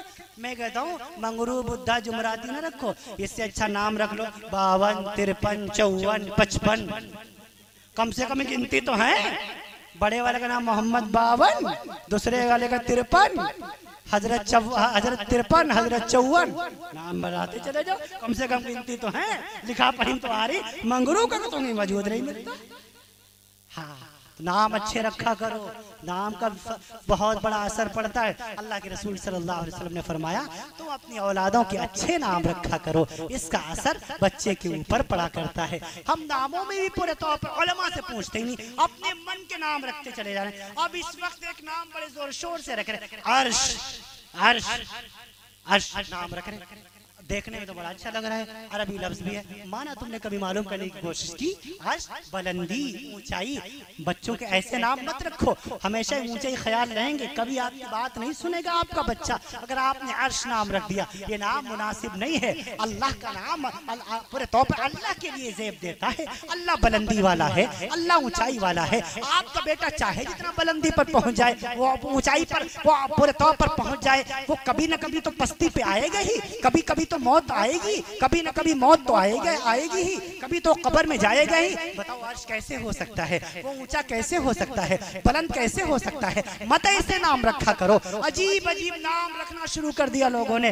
उलमाए कराम से तहकीक करके नाम रखा करो, सहाबाए कराम के नाम पर रखा करो। अब तो कुरान कहने लगे फला नाम, एक कुरान करीम से एक नाम छांट लिया, कहा देखो ये नाम है, ये नाम कुरान में आया है। मैंने कुरान में तो पूरे तौर पर शैतान का भी आया है, इब्लीस का भी आया है, कारून का भी आया है, इसमें पूरे तो फिरौन का भी आया है। ये क्यों नहीं रखते? ये कुरान में नहीं है क्या?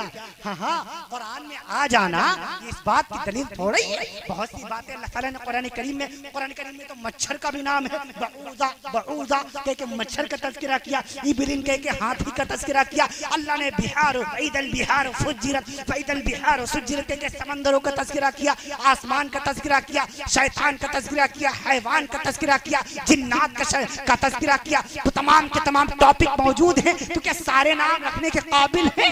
आप पर तौर पर आप उलमाए कराम से क्यों नहीं पूछते? आप खुद क्यों दीन के मास्टर बन जाते हैं? अगर कोई आपको दवाई मालूम करनी होती है तो आप एक पंचर बनाने वाले से नहीं पूछते कि भैया पेट दर्द हो रहा है कौन सी दवाई ले लें। कभी आप गए उसके पास, आलू वाले के पास गए कि जरा इससे एक मेडिसिन लिखवा लूं, आज से मिफ्टाल इस पास लिखवा लूं? आप नहीं, आप डॉक्टर तलाश करते हैं, MBBS तलाश करते हैं, बियोमिस्ट तलाश करते हैं, सर्जन तलाश करते हैं। लेकिन जब दीन की बारी आती है तो कोई पूरे दीन के डॉक्टरों के पास नहीं आता।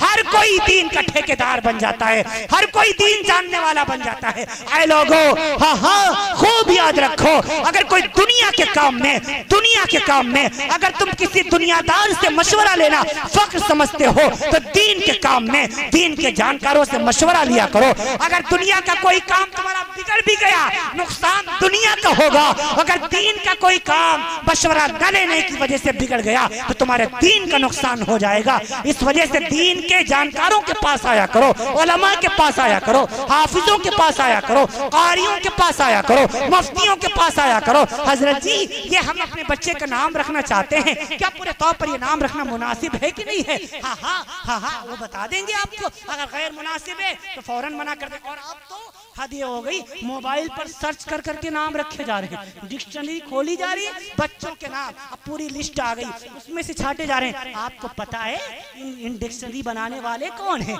इनके माँ बाप का पता है किसने इस डिक्शनरी को पैदा किया है? ये सब यहूदी हैं, जो माने आगे लिखे हुए हैं, तलफ्फुज़ के एतबार से भी वो गलत है, उस एतबार से भी वो गलत है। अक्सर के माने मैंने उस पर तहकीक की, गलत लिखे हुए हैं जो नेट के ऊपर सर्च कर रहे हैं। तो कभी नेट के ऊपर सर्च करके खुद अपने आप को आलिम मत समझ लेना, अपने बच्चे का नाम हरगिज न रखना, एक मुत्तबे सुन्नत आलिम दीन से पूछ करके रखना। इसी में आपके लिए भी खैर है, आपके बच्चे के लिए भी खैर है, वरना फिर वही होगा अंजाम आगे क्या होना है ये तो दुनिया देख ही रही है, आप भी देख रहे हैं। ऐ लोगों, नाम अच्छे रखा करो, उलमा से पूछ के रखा करो, उलमा से पूछ के रखा करो।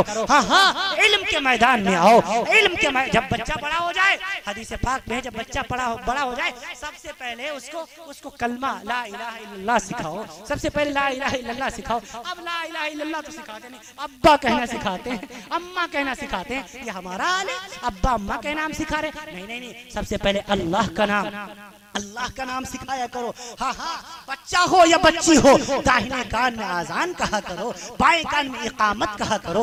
हाँ हाँ, एक साहब ने कहा कि और लड़कों के कहा जाएगा, लड़कियों के नहीं। मैंने कहा किस किताब में पढ़ लिया, किस कमबख्त मुफ्ती ने फतवा दे दिया कि वो बच्ची के तो नहीं कहा जाएगा, बच्चे के कहा जाएगा। हमारी नजरों से तो ऐसा कोई फतवा नहीं गुजरा। हाँ हाँ, मुझे तिरमिजी शरह शमाइल तिरमिजी में, अबू दाऊद में पूरे तौर पर रवायत मिल गई। हज़रत हसन रज़ियल्लाहु ताला अन्हु की पैदाइश के मौके पर कान में आजान और बाएं कान में इकामत कहना इमामुल अंबिया सल्लल्लाहु अलैहि वसल्लम के तरीके से साबित है, उसके बाद सहाबा के तरीके से साबित है। गोया बच्चे के कानों में सबसे पहली बात, सबसे पहली आवाज अल्लाह का नाम जाए, अल्लाहु अकबर की सदाएं जाए। हय्या अलस सलाह कह के उसे नमाज की ताकीद करो, हय्या अलल फलाह कह के कामयाबी की जमानत नमाज में है, ये अपने बच्चे को बताओ। ये तुम्हें शरीयत ने हुक्म दिया है। ऐ लोगों, अपने बच्चों की सही तरबियत किया करो। मेरी माएं बहनें मौजूद हैं, मैं इनसे कहूंगा कि आप अपने बच्चों को गोदी में बिठाकर फकत दूध ना पिलाया करो, दूध के साथ इमामुल अंबिया की सुन्नतें घोल के पिला दिया करो। क्योंकि जिस तरीके से माँ की गोद में माँ के दूध का असर बच्चे की जिंदगी की आखिरी सांस तक रहता है, उसी तरीके से माँ की गोद में पले बढ़े बच्चे की तरबियत का असर जिंदगी की आखिरी सांस तक रहता है। आए मेरी माओ, आए मेरी बहनों, अपने बच्चों की सही तरबियत किया करो। बच्चा मदरसा तो बहुत बाद में जाता है, जब होशमंद हो जाता है, जब बोलने लगता है, जब जानने लगता है, लेकिन माँ का गोद बच्चे का पहला मदरसा, वालिद की तरबियत बच्चे का पहला मदरसा। अपने बच्चों की सही तरबियत करो। ख्वाजा अजमेरी रहमतुल्लाह अलैह, कौन नहीं जानता ख्वाजा अजमेरी, ख्वाजा मोइनुद्दीन, इनका असल नाम मोइनुद्दीन है, मोइनुद्दीन चिश्ती अजमेरी रहमतुल्लाह अलैह। अल्लाह के कितने बड़े वली हैं। एक दिन किसी ने इनकी माँ के सामने इनकी तारीफ की, किसी ने इनकी माँ के सामने इनकी तारीफ की, तो उन्होंने कहा तुम मेरे बेटे मोइनुद्दीन की तारीफ कर रहे हो, इसमें इसका कुछ कमाल नहीं है, इसमें कमाल मेरा है। कहा तुम्हारा कैसे? कहा मैंने इसको 2 साल तक दूध पिलाया है, कभी ऐसा नहीं हुआ कि बगैर वजू किए हुए हमने इसको दूध पिलाया हो। हाँ हाँ, मोइनुद्दीन की अम्मा कहने लगी, ख्वाजा साहब की अम्मा कहने लगी, अगर तहज्जुद के वक्त उठकर वजू करके तहज्जुद की नमाज पढ़ के अपने बच्चे को दूध ना पिलाती तो अल्लाह इसको ये मकाम कैसे अता फरमाता। सोचो तो सही, जो हमारी माएँ हैं, जो जितने बड़े लोग गुजरे हैं, जितने बड़े वली गुजरे हैं, बड़े कुतुब गुजरे हैं, बड़े अब्दाल गुजरे हैं, बड़े अल्लाह के वली गुजरे हैं, उनमें उनकी माँ का बहुत बड़ा रोल रहा है। आए लोगों, पहली बात अपनी औलाद की सही तरबियत करो, और दूसरी बात इसको बहुत गौर से सुनना कि अपनी औलाद की रोजी हलाल करो।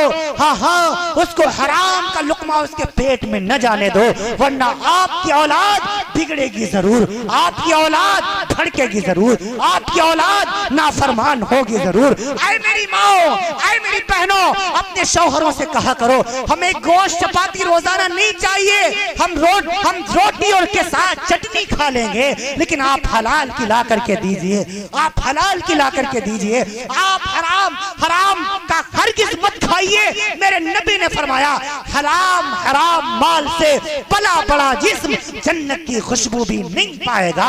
हाँ, खुद भी हलाल खाओ, खुद भी हलाल खाओ, अपनी बीवी को हलाल खिलाओ, अपनी औलाद को हलाल खिलाओ। क्यों? ये तुम पर फर्ज है हलाल रोजी का तलाश करना। तलबु कस्बिल हलाल फरीज़ा व बैदल फरीज़ा, फरमाया फर्ज नमाज पढ़ने के बाद हलाल रोजी का तलाश करना फर्ज है, हलाल रोजी का तलाश करना फर्ज है। हाँ, अल्लाह को मेहनत पसंद है, अल्लाह को मशक्कत पसंद है, अल्लाह को मजदूरी अच्छी लगती है, अल्लाह को पसीना बहाना अच्छा लगता है। हाँ, बैठ करके तुर्रमकाई करके सेठ बन करके रिश्वत और झूठ और फरेब और मक्कारी के जरिए पैसे ऐंठना यह इस्लाम का तरीका नहीं है। मेरे नबी ने फरमाया अल कासिब हबीबुल्लाह, अल कासिब हबीबुल्लाह, अल्लाह को हलाल पेशा पसंद है। रेड़ी चलाइए, ठेला खींचिए, ठेलिया चलाइए, रिक्शा चलाइए, खेती कीजिए, तिजारत कीजिए, ज़राअत कीजिए, जाइए मजदूरी कीजिए, हलाल कमा करके लाइए। क्यों? ये हलाल कमाना ये फर्ज नमाज के बाद फर्ज है, फर्ज नमाज के बाद फर्ज है। कुरान करीम ने सूरह जुमा में जो एक लफ्ज इस्तेमाल फरमाया है वो जुमे की नमाज के बारे में है, लेकिन मुफस्सिरीन फरमाते हैं इसका इतलाक आम जिंदगी पर भी होता है। मेरे अल्लाह फरमाता है आए लोगो फैदा कुदियतिस सलात फंतशिरू फिल अर्द फब्तगू मिन फदलिल्लाह वज़कुरुल्लाह। हाँ, जब तुम नमाज पढ़ चुको जुमे की तो तुम अल्लाह की जमीन पर फैल जाओ। फैदा कुदियतिस सला, जब तुम पढ़ चुको नमाज फंतशिरू, निकल पड़ो अल्लाह की जमीन पर, फंतशिरू, फैल जाओ अल्लाह की जमीन पर, जाओ दुकान पे, जाओ खेतियों में, जाओ पूरे तौर पर ज़राअत करो, जाओ खेती बाड़ी करो, जाओ दुकानदारी करो, जाओ रिक्शा चलाओ, जाओ मजदूरी करो, अल्लाह का रिज्क तलाश करो। अल्लाह मालूसी रुहलमानी में लिखते हैं इसका मतलब यह है जिस तरीके से जुमे की नमाज पढ़ना फर्ज था उसके फौरन बाद अब हलाल रोजी का तलाश करना बीवी बच्चों के लिए फर्ज हो गया। इसीलिए मेरे नबी ने फरमाया तुम क्या समझते हो कि पूरे तौर पर सिर्फ तस्बीह पढ़ने वाला वली है, कुरान पढ़ने वाला वली है, सिर्फ हदीस पढ़ने वाला वली है, एक आलिम ही वली बन सकता है? नहीं। फरमाए एक वो शख्स जो पूरे तौर पर मस्जिदों में बैठ के अल्लाह करता है, और एक वो अमानतदारी के साथ तिजारत करने वाला, अमानतदारी के साथ खेती करने वाला, अमानतदारी के साथ ज़राअत करने वाला, अमानतदारी के साथ मजदूरी करने वाला। मेरे नबी ने फरमाया अत्ताजिरुल सदूकुल मअन नबिय्यीन वस्सिद्दीकीन वश्शुहदा इला यौमिल क़ियामा। फरमाया अमानतदारी के साथ तिजारत करने वाला जो अपनी तिजारत में हम पूरे तौर पर झूठ न बोलता हो, दुकान पर बैठकर झूठ न बोलता हो, सच्चे कच्चे सौदे को कब सच्चा कह के न बेचता हो, जो अपनी खेती बाड़ी अमानतदारी के साथ करता हो। मेरे नबी ने फरमाया ऐसा शख्स मैदान महशर वाले दिन अंबिया के साथ होगा, सिद्दीकीन के साथ होगा, शोहदा के साथ होगा, सालिहीन के साथ होगा। आए लोगों, अपनी तिजारत के अंदर झूठ बोलना बंद करो, अल्लाह तुम्हारी तिजारत में बरकतें डालना शुरू कर देगा। हाँ, तुम क्या समझते हो वली बनना बहुत मुश्किल है? आओ मैं तुम्हें वली बनने का आसान नुस्खा बताऊं। अपनी तिजारतों से झूठ खत्म कर दो, ईमानदारी के साथ हलाल खाओ, हलाल कमाओ, हलाल खाओ। हाँ, अपने दिल के अंदर किसी के लिए बैर न रखो, इस दिल में किसी मुसलमान के लिए खूंट न हो, सबके लिए मोहब्बत हो। जितने गुनाह याद आ जाया करे रोजाना अल्लाह से तौबा कर डाला करो, अल्लाह किसी नेकी की तौफीक दे दे, अल्लाह का शुक्र अदा कर दिया करो, बस तुम अल्लाह के वली बन गए। कितना आसान सा नुस्खा है। हाँ, मेरे नबी ने फरमाया एक शख्स वो जो मस्जिद में बैठता है, हाथ में तस्बीह लेता है, पढ़ता है सुभान अल्लाह अल्हम्दुलिल्लाह, अल्लाहु अकबर, ला इलाहा इल्लल्लाह, अल्लाहु अकबर कबीरा, वल्हम्दुलिल्लाहि कसीरा, सुब्हानल्लाहि बुक्रतन व असीला। एक वो दूसरा शख्स है जो अपनी बीवी के लिए, बच्चों के लिए, माँ के लिए, बहन के लिए, अपने भाइयों के लिए, मासूम घर वालों के लिए, पूरे तौर पर उनकी रोजी तलाश करने के लिए अपने सर के ऊपर टोकरा उठाता है, उस टोकरी में ककड़ी भरता है, खीरे भरता है, सब्जी भरता है, या तिजारत के लिए अपने घर से निकलता है और कपड़ों का गट्ठर बांधता है और जाकर के फेरी लगाता है और कहता है आए लोगों ककड़ी ले लो, खीरा ले लो, आलू ले लो, गोभी ले लो, दुपट्टा ले लो, ये सूट ले लो, कपड़ा ले लो। मेरे नबी की जुबान नबूवत ने फरमाया जितना उस शख्स को सुभान अल्लाह कहने पर सवाब मिल रहा है, इसको खीरा और ककड़ी कहने पर अल्लाह सवाब अता फरमाया। हाँ, अब पता चला, अब ये आयत समझ में आ रही है, वमा खलक़तुल जिन्न वल इंसा इल्ला लियअबुदून, कि अल्लाह ताला ने इंसान और जिन्नात को महज अपनी इबादत के लिए पैदा फरमाया। क्या मतलब? अगर मुसलमान ईमान वाला तिजारत ईमानदारी के साथ करे, उसकी तिजारत इबादत बन जाती है। ज़राअत ईमानदारी के साथ करे, उसकी ज़राअत इबादत बन जाती है। अगर वो खेती बाड़ी ईमानदारी के साथ करे, उसकी खेती बाड़ी इबादत बन जाती है। अगर वो अपनी दुकान पर बैठकर झूठ न बोले, दुकान पर बैठना भी उसका इबादत बन जाया करता है। वमा खलक़तुल जिन्न वल इंसा इल्ला लियअबुदून। आए लोगों, आप अपनी रोजी को हलाल कीजिए। वक्त भी हो रहा है, हालांकि मुझे कोई पाबंद नहीं किया गया, लेकिन मैं अपने ऊपर भी जुल्म करूंगा, आप पर भी जुल्म करूंगा। कोहरा भी बढ़ रहा है, सुबह फजर भी पढ़ानी होती, मदरसा भी देखना, अगले सफ़र का इंतज़ाम भी करना, उसके लिए भी निकलना। बहरहाल बहुत जल्द आपसे रुखसत होने वाला हूँ।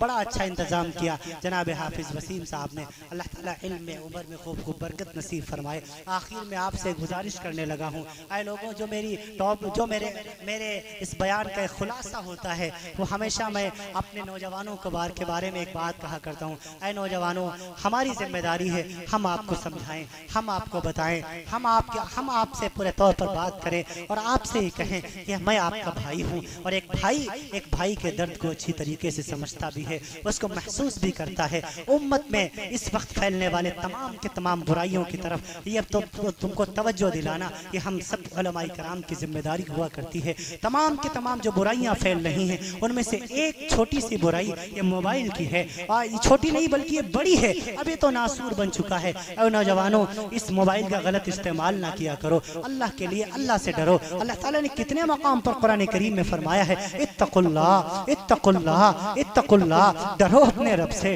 डरो अपने रब से, कांपो अपने रब से, थरथराओ अपने रब के सामने। इत्तकुल्लाह, खूब याद रखो, तमाम के तमाम बुराइयों की जड़ बेखौफी है, निडरपन है। जब डर निकल जाता है, फिर बंदा जो मर्जी आए करे। जिसके दिल में अल्लाह का डर होगा, बताओ नमाजें छोड़ सकता है? जिसके दिल में अल्लाह का डर होगा, सोचो तो सही, वो माँ बाप की नाफरमानी कर सकता है? नहीं कर सकता। जिसके दिल में अल्लाह का डर होगा, वो बहनों का हक खा सकता है? नहीं खा सकता। जिसके दिल में अल्लाह का डर होगा, आखिरत का डर होगा, कब्र का डर होगा, हशर का डर होगा, मैदान महशर का डर होगा, वो कभी गलत काम नहीं कर सकता। पता चला तमाम बुराइयों की जड़ निडरपन हो जाना, निडर दिल से डर का खत्म कर देना। सर्दोसा पुरसेड़े हातव्या भूत निचता निद्रा तंद्रा भयम क्रोधा आलस्यम दीर्घ सूत्रता। अगर तुम यश चाहते हो, कामयाबी चाहते हो, तो 6 काम तुम्हें छोड़ देने चाहिए। 6 काम तुम छोड़ दो। सबसे पहला काम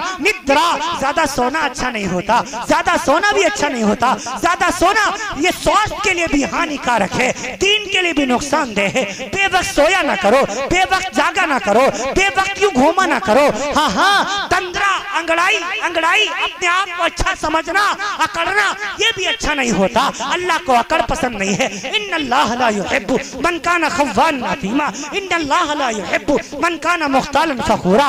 निद्रा, तंद्रा, फिर भयम, डर भी। डर एक मौके पर तो डर अच्छा होता है, लेकिन एक मौके पर डर अच्छा नहीं होता। डर अच्छा कब होता है? मसला हमें कोई मालूम करना मौलाना साहब से, डरते इस वजह से पता नहीं मौलाना साहब डांट दें और फिर हम गलत ही इस्तेमाल करते चले जाते हैं। फरमाया यहाँ पर नहीं डरना है, यहाँ पर डर को निकालना है। और डरना का है, अल्लाह से हर हाल में डरना है, अल्लाह से हर हाल में डरना है। हाँ हाँ, भयम क्रोधा, गुस्सा, गुस्सा भी ज्यादा अच्छा नहीं होता, गुस्से पर काबू पाया करो। मेरे नबी सल्लल्लाहु अलैहि वसल्लम ने फरमाया गुस्सा शैतान के तीरों में से एक तीर है। बहरहाल तुम गुस्सा अगर आए, खड़े हो तो बैठ जाओ, खड़े हो तो बैठ जाओ, बैठे हो तो लेट जाओ, और अगर लेटे हो तो वहां से उठ के चले जाओ। फरमाया गुस्सा शैतान की तरफ से, शैतान आग से पैदा है। लिहाजा जब तुम्हें बहुत गुस्सा आया करे तो जरा पानी पी लिया करो, अपने दिमाग को ठंडा कर लिया करो, क्योंकि गुस्से में शैतान ऐसी ऐसी हरकतें करवा देता है कि बाद में हमें पछताना पड़ता है, बाद में हमें नादिम होना पड़ता है। एक साहब का भी चंद रोज पहले फोन आया, मौलाना साहब हमने गुस्से में अपनी बीवी को तलाक दे दी, गुस्से में अपनी बीवी को तलाक दे दी। मैंने कहा मियाँ कोई मोहब्बत में भी तलाक देता है क्या? गुस्से ही में तो सारे देते हैं। कभी कोई मोहब्बत में गोदी में बिठाया अपनी बीवी साहिबा को, सर अपनी पूरे तौर पर गोदी में रखा, फिर जानू जानू कहा अजी तुम मुझे बड़ी प्यारी हो, मैं तुमसे बड़ा लव करता हूँ, हाँ हाँ तुम मेरी जाने मन हो, तुम मेरी जानू हो, चलो तुमको 3 तलाक। कोई ऐसे भी तलाक देता है? ऐसा तो कोई भी नहीं देता। मेरी नजरों के सामने है, हमेशा जब भी देगा गुस्से में देगा, गुस्से में देगा। चले मैंने कहा कैसे? कहा हम लफ्ज दी हुई यो ना पूछो कितनी दी, बस हम यूं कह दिए कि जितनी होती उससे 4 फालतू ही। अल्लाह अकबर, आप समझ रहे हैं तलाक देने का तरीका? जितनी होती है उससे 4 फालतू। मैंने कहा अब यहाँ क्या करते हैं? अब वो तो फालतू हो गई, आप फालतू बन गए, चलो निकलो यहाँ से। अब क्या छोटे हम का ना देखो, छोटे छोटे बच्चन का देखो, तुम चाहो तो बन जाए। हमने कहा हरामखोरी तुम करो और बनाई हम, ये हमने ठेका ले रखा है। नहीं, मैं तलाक के मसले में बहुत मोहतात रहता हूँ, बहुत हसास रहता हूँ। पहले कहता हूँ लिख के दो, पूरी नौइयत लिखो, वरना ज़बानी कुछ होता है, तहरीरी कुछ होता है। फिर उसके बाद मैं कहता हूँ अगर मेरी समझ में आए तो ठीक है फतवा लिख दिया, वरना दारुल इफ्ता भेज देता हूँ, दारुल देवबंद या मज़ाहिर या कहीं भी किसी मोतबर दारुल इफ्ता भेज देता हूँ। फिर वहाँ से जो जवाब आता है वो इरसाल कर देता हूँ। हमेशा मैं अपने आप को इससे बचाया करता हूँ। आए लोगों, तलाक तो ऐसा लफ्ज है अल्लाह के नजदीक हलाल चीजों में सबसे ज्यादा नापसंद चीज यही तलाक है। तुमने अब वो मुफ्ती साहब के पास आ रहे, मौलाना साहब के पास आए, छोटे छोटे बच्चन का देखो। अच्छा उस वक्त तुम भूल गए हो कि हमारे बच्चों हैं, तुम्हें क्यों याद नहीं रहा? तुम पर उस वक्त शैतान कहां से सवार हो गया? जो जीने मरने के साथ में तुमने कस्में खाई थी, जो तुम अपना जो नखरों के साथ उसको दुल्हन बना के डोली में बिठा के लाए थे, 3 लफ्ज बोल करके तुमने उसको अलग कर दिया। एक तरीका बताया नहीं आपको, उसकी बात अच्छी नहीं लग रही थी, हट जाते वहां से। ये जो शरीयत ने जो आपको जो पूरे तौर पर अख्तियार दे रखा है, जो तरीका बताए उस तरीके के मुताबिक तलाक देते। तलाक मरतान फइमसाकु बिमारूफिन और तसरीहुम बिइहसान वला यहिल्लु लकुम। कुरान करीम ने तलाक़ें तो 2 होती हैं, 2 मर्तबा दे दीजिए, दो मर्तबा। हाँ 1 महीने में तलाक दीजिए, फिर उसके बाद छोड़ दीजिए। हो सकता है कोई सूरत बन जाए, फिर तलाक रजाई है, फिर रुजू कर लीजिए। दूसरी मर्तबा फिर फिर नहीं बन रहा तो ठीक है, वरना दूसरे महीना फिर दूसरी तलाक दे दीजिए। फिर जब तीसरे महीने में भी बनने की कोई गुंजाइश नजर ना आए तो अब 3 तलाक अब फारिग कर दीजिए, अब उसको अलग कर दीजिए, अब उससे अपना रास्ता अलग कर दीजिए। हाँ फ़इन तल्लक़हा फला तहिल्लु लहू मिन बादु हत्ता तनकिहा ज़ौजन गैरा वक़ाल अल्लाहु तआला फ़िल क़ुरआन। अब फतवा रब्बुल जलाल का आ गया, अब वो तुमसे अलग है। अब तड़ा बस कहना शुरू कर दिया, जितना जो दिल में आया बोल दिया, जुबान पे आया बोल दिया। आए लोगों ऐसा मत किया करो। अब हमारे यहाँ बहनें भी बड़ी हसास हो गई। एक जगह मैंने कहा, मुझे बताया किसी साहब ने कि एक बुढ़ापे में तलाक दे दी, हजरत जी ने बुढ़ापे में तलाक दे दी, तो बूढ़ा रो रही है। हाँ अब बूढ़े मियां ने तलाक दे दी, बाद में रो रहे हैं। तो जो अम्मा जी हैं वो कह रही हैं काहे रोवत हो, तुम तलाक दे हम रहे कहाँ, क्या कह रही तुम तलाक दे हम लेहन कहाँ, काहे रोवत हो रहो। ये मुफ्तियों का हाल है, इन्हें खबर नहीं। यानी उनके नजदीक जैसे निकाह में कबूल शर्त है, ऐसे तलाक में भी कि हाँ हमने तलाक कबूल की शर्त है। ये उनके नजदीक ये फतवा है। मैं अर्ज कर दूं आपसे, वो समझा रही, तुम रो ना, हम ले तुम देखो तो अब वो देखो ये हो रहा है बहुत से ऐसे लोगों, अब इल्म के मैदान में आ गया हो, इल्म के मैदान में आ गया हो। हाँ हाँ, अपनी बीवियों पर जुल्म ना किया करो। मैं आखिर में बस अब आपसे रुखसत हो रहा हूँ। मैं बस आखिर में आपसे बस चंद जुमले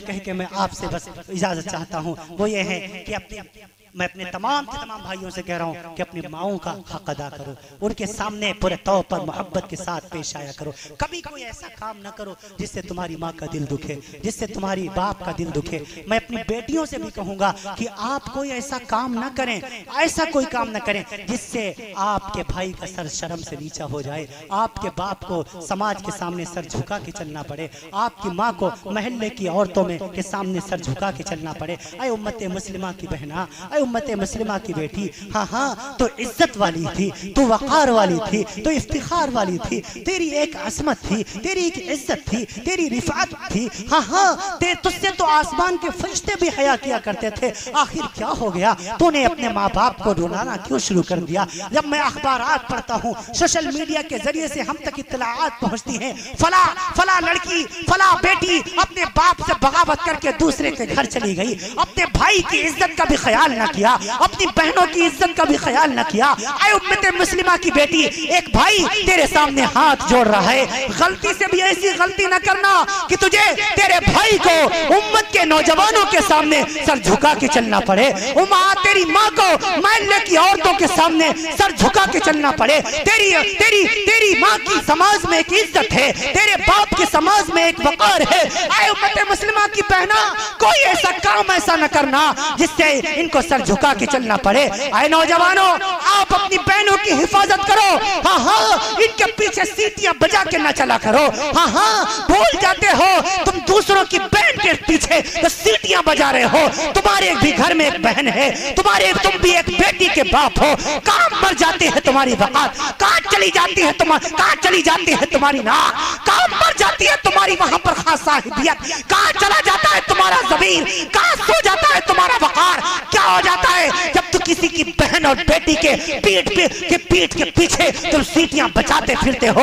आए नौजवानों, इस हरकत से बाज आ जाओ, वरना अल्लाह का अज़ाब उतरते हुए देर नहीं लगेगी। आए लोगों, अपने आप को पाक करो, अपने आप को पाक करो, अपनी इज्जत की हिफाजत करो, अपनी बहनों की इज्जत की हिफाजत करो। इनके लिए तुम पूरे तौर पर खालिद बिन वलीद बन जाओ, तुम हंजला बन जाओ, सईद बन जाओ, बशीर बन जाओ, मुबश्शिर बन जाओ, नजीर बन जाओ। तुम इनके लिए दरिंदे मत बनो, तुम भेड़िया मत बनो। अपनी बहनों पर जुल्म ना करो, अपनी बहनों पर जुल्म ना करो। जरा सोच लिया करो, जो तुम गलत काम पूरे तौर पर दूसरे की बहन के साथ करने जा रहे हो, अगर कोई यही काम तुम्हारी बहन के साथ करे, तुम्हारी बेटी के साथ करे, तुम्हारी भतीजी के साथ करे, तुम कैसा महसूस करोगे? हाँ हाँ, और अगर उस वक्त तुम्हारा दिल ये गवाही दे कि हमारे अपने साथ भी ये किया जा सकता है, तो बेशक फिर तुम्हें इजाजत है, जो मर्जी आए करो, क्योंकि मुझे पता चल जाएगा कि तुम्हारा ज़मीर मर चुका है, तुम्हारे अंदर से ईमानी गैरत खत्म हो चुकी है, तुम्हारे अंदर से पूरे तौर पर ईमानी हलावत खत्म हो चुकी है। अब तुम्हारा जो मर्जी आए करो, अब तुम में और जानवरों में कोई फर्क नहीं रहा, अब तुम में और दरिंदों में कोई फर्क नहीं रहा। आए नौजवानों, अपनी बहनों की मुहाफिज बनो, इनके लिए दरिंदे ना बनो। और आए बहनों, आप भी अपने भाइयों की हिफाजत किया करो, इनकी इज्जत की और इनकी पाक दामनी की तुम तो गवाहियां दिया करती थी, तुम तो पूरे तौर पर ऐलान किया करती थी। कब आएगा सलाहुद्दीन अय्यूबी? आज तरसती है बहने सलाहुद्दीन अय्यूबी को, आज तरसती है बहने तारिक बिन जियाद को, आज तरसती है बहने मोहम्मद बिन कासिम को। तलाश कर रही है काश वो आ जाए, ताकि हमारी इज्जतों की हिफाजत हो जाए, ताकि हमारी इज्जतें महफूज हो जाए, ताकि हमारी इस्मत की हिफाजत हो जाए। आए नौजवानों, अपनी बहनों के लिए सलाहुद्दीन अय्यूबी बनना है, तारिक बिन जियाद बनना है, मोहम्मद बिन कासिम बनना है, वैशी दरिंदा नहीं बनना है। इंशाअल्लाह अज़ीज़, हिफाजत करोगे इंशाअल्लाह, हिफाजत करोगे इंशाअल्लाह। हाँ हाँ, माओ की भी हिफाजत करना है, माओ की खिदमत करना है। सर्व तीर्थ मई माता, सर्वदेव मया पिता, मातरम पितरम तस्मात् सर्वतनेन पूजेत। फरमाया तमाम तीर्थों से ज्यादा पवित्र स्थान तेरे माता जी के चरण है। सर्वदेव मया पिता, तमाम देवताओं से बढ़कर तुझ पर तेरे बाप का हक है। मातरम पितरम तस्मात् सर्वतनेन पूजेत। माँ बाप की सेवा कर ले, माता पिता की सेवा कर ले, गोया तूने तमाम देवताओं को प्रसन्न कर लिया। माँ क्या होती है और मुझसे पूछो, मैं बताऊंगा, क्योंकि मेरे पास माँ नहीं है। बाप क्या होता है और मुझसे पूछो, क्योंकि मेरे पास बाप नहीं है। जब दौलत चली जाती है तब उसकी कीमत का इल्म हुआ करता है। ऐ लोगों, वालिदैन की खिदमत किया करो। हाँ, इमाम शाफई को देखो, इमाम शाफई को देखो, कितना बड़ा फकीह है, फिक़ह का इमाम है, लाखों हदीसों का हाफिज है। रात सुबह शाम के वक्त आता है, रात के सन्नाटे में इशा के बाद अपनी माँ के हुजरे में आता है, अम्मा के पैरों के करीब आता है और तलवे दबाना शुरू कर देता है। इमाम शाफई की माँ कहने लगी, बेटा शाफई तो इतना बड़ा इमाम है, वक्त का इमाम है, वक्त का फकीह है, लाखों हदीसों का हाफिज है, सारी दुनिया तेरी इज्जत करती है, तो मुझ बुढ़िया के पैर दबाता है। इमाम शाफई ने फरमाया, अम्मा मैंने वक्त के नबी की हदीस पढ़ी है, मेरे नबी ने कहा है फ़इन्नल जन्नत इंद रिजलिहा, माँ के कदमों तले जन्नत है। अम्मा मुझे इस नेमत से महरूम न कर। माँ ऊँगने लग गई। इमाम शाफई माँ के पैर दबा रहे, तलवे दबा रहे, अचानक माँ सोने लगी, ऊँगने लगी। इमाम शाफई ने अपना चेहरा नीचे किया और माँ के तलवों को अपने होठों से चूम लिया, बोसा दे दिया। माँ उठ गई, भड़क गई, कहने लगी शाफई क्या करता है, इतना बड़ा इमाम हो के, इतना बड़ा आलिम हो गए, वक्त का फकीह हो के मुझ बुढ़िया के पूरे तौर पर तलवे चूमता है, मुझको गुनहगार बनाता है। इमाम शाफई कहने लगे, अम्मा नाराज न हो, जब मैंने आपके तलवे को बोसा दिया मुझे ऐसा महसूस हुआ गोया मैंने जन्नत के दरवाजे को चूम लिया है, मैंने जन्नत के दरवाजे को चूम लिया है। ये बड़े बड़ों की बातें हैं। हाँ, हमारा क्या हाल है, हमारा क्या हाल है। ऐ लोगों, वालिदैन की खिदमत करो, वालिदैन की खिदमत करो। मूसा अलैहिस्सलाम कौन नहीं जानता। बस यही वाकया बता के मैं अपनी बात खत्म करता हूँ। मूसा अलैहिस्सलाम अल्लाह के बहुत बड़े पैगंबर हैं। अल्लाह ताला ने इनको कलीम बनाया। हाँ, कोई तौर पे गए, अल्लाह ताला सिर्फ कहने लगे, अल्लाह ताला ने फरमाया मूसा जन्नत में जो तेरा साथी होगा वो एक गोश्त बेचने वाला है, कसाई है, कसाई। पता चला ये कुरैशियों का महल्ला है। हाँ, इसी निस्बत देखो ये वाकया अल्लाह ताला ने ज़हन में डाल दिया। मैं अर्ज कर दूं आपसे, अल्लाह गोश्त बेचने वाला मेरा साथी, तुम भी तैयार हो जाओ साथी बनने के लिए। वही काम जो मूसा अलैहिस्सलाम ने किया था आप भी करने लगो। इंशाल्लाह आप भी नबियों के साथ होंगे इंशाल्लाह, अल्लाह की ज़ात से उम्मीद है। अल्लाह जन्नत में मेरा साथी है, गोश्त बेचने में। फरमाया हाँ मेरी मर्जी, जिसको चाहूँ तेरा साथी बना दो। कहा अच्छा, अल्लाह उसका नाम क्या है, रहता कहाँ है, उसका घर कहाँ है, दुकान कहाँ है, मैं जरा मुलाकात करना चाहता हूँ। अल्लाह ताला ने फरमा वही के जरिए बता दिया, फला जगह उसकी दुकान है, वहाँ पर वो नौजवान मिल जाएगा आपको। मूसा अलैहिस्सलाम गए पूरा दिन मुसाफिर बनके, क्योंकि वो भी नहीं पहचानता, कहाँ मैं मुसाफिर हूँ। खड़े रहे, देखते रहे, कोई नमाज, कोई विर्द नहीं कर रहा, तस्बीहात नहीं पढ़ रहा, कोई जिक्र अज़कार नहीं कर रहा। शाम हो गई, कुछ उसने कोई नेक अमल किया ही नहीं, बस गोश्त के टुकड़े टुकड़े काट रहा है, बेच रहा है, दे रहा है, ग्राहकों को बेच रहा है। मूसा अलैहिस्सलाम दिल में सोचने लगे कौन सा इसका अमल है जिसकी वजह से अल्लाह इसको जन्नत में मेरा साथी बनाएगा।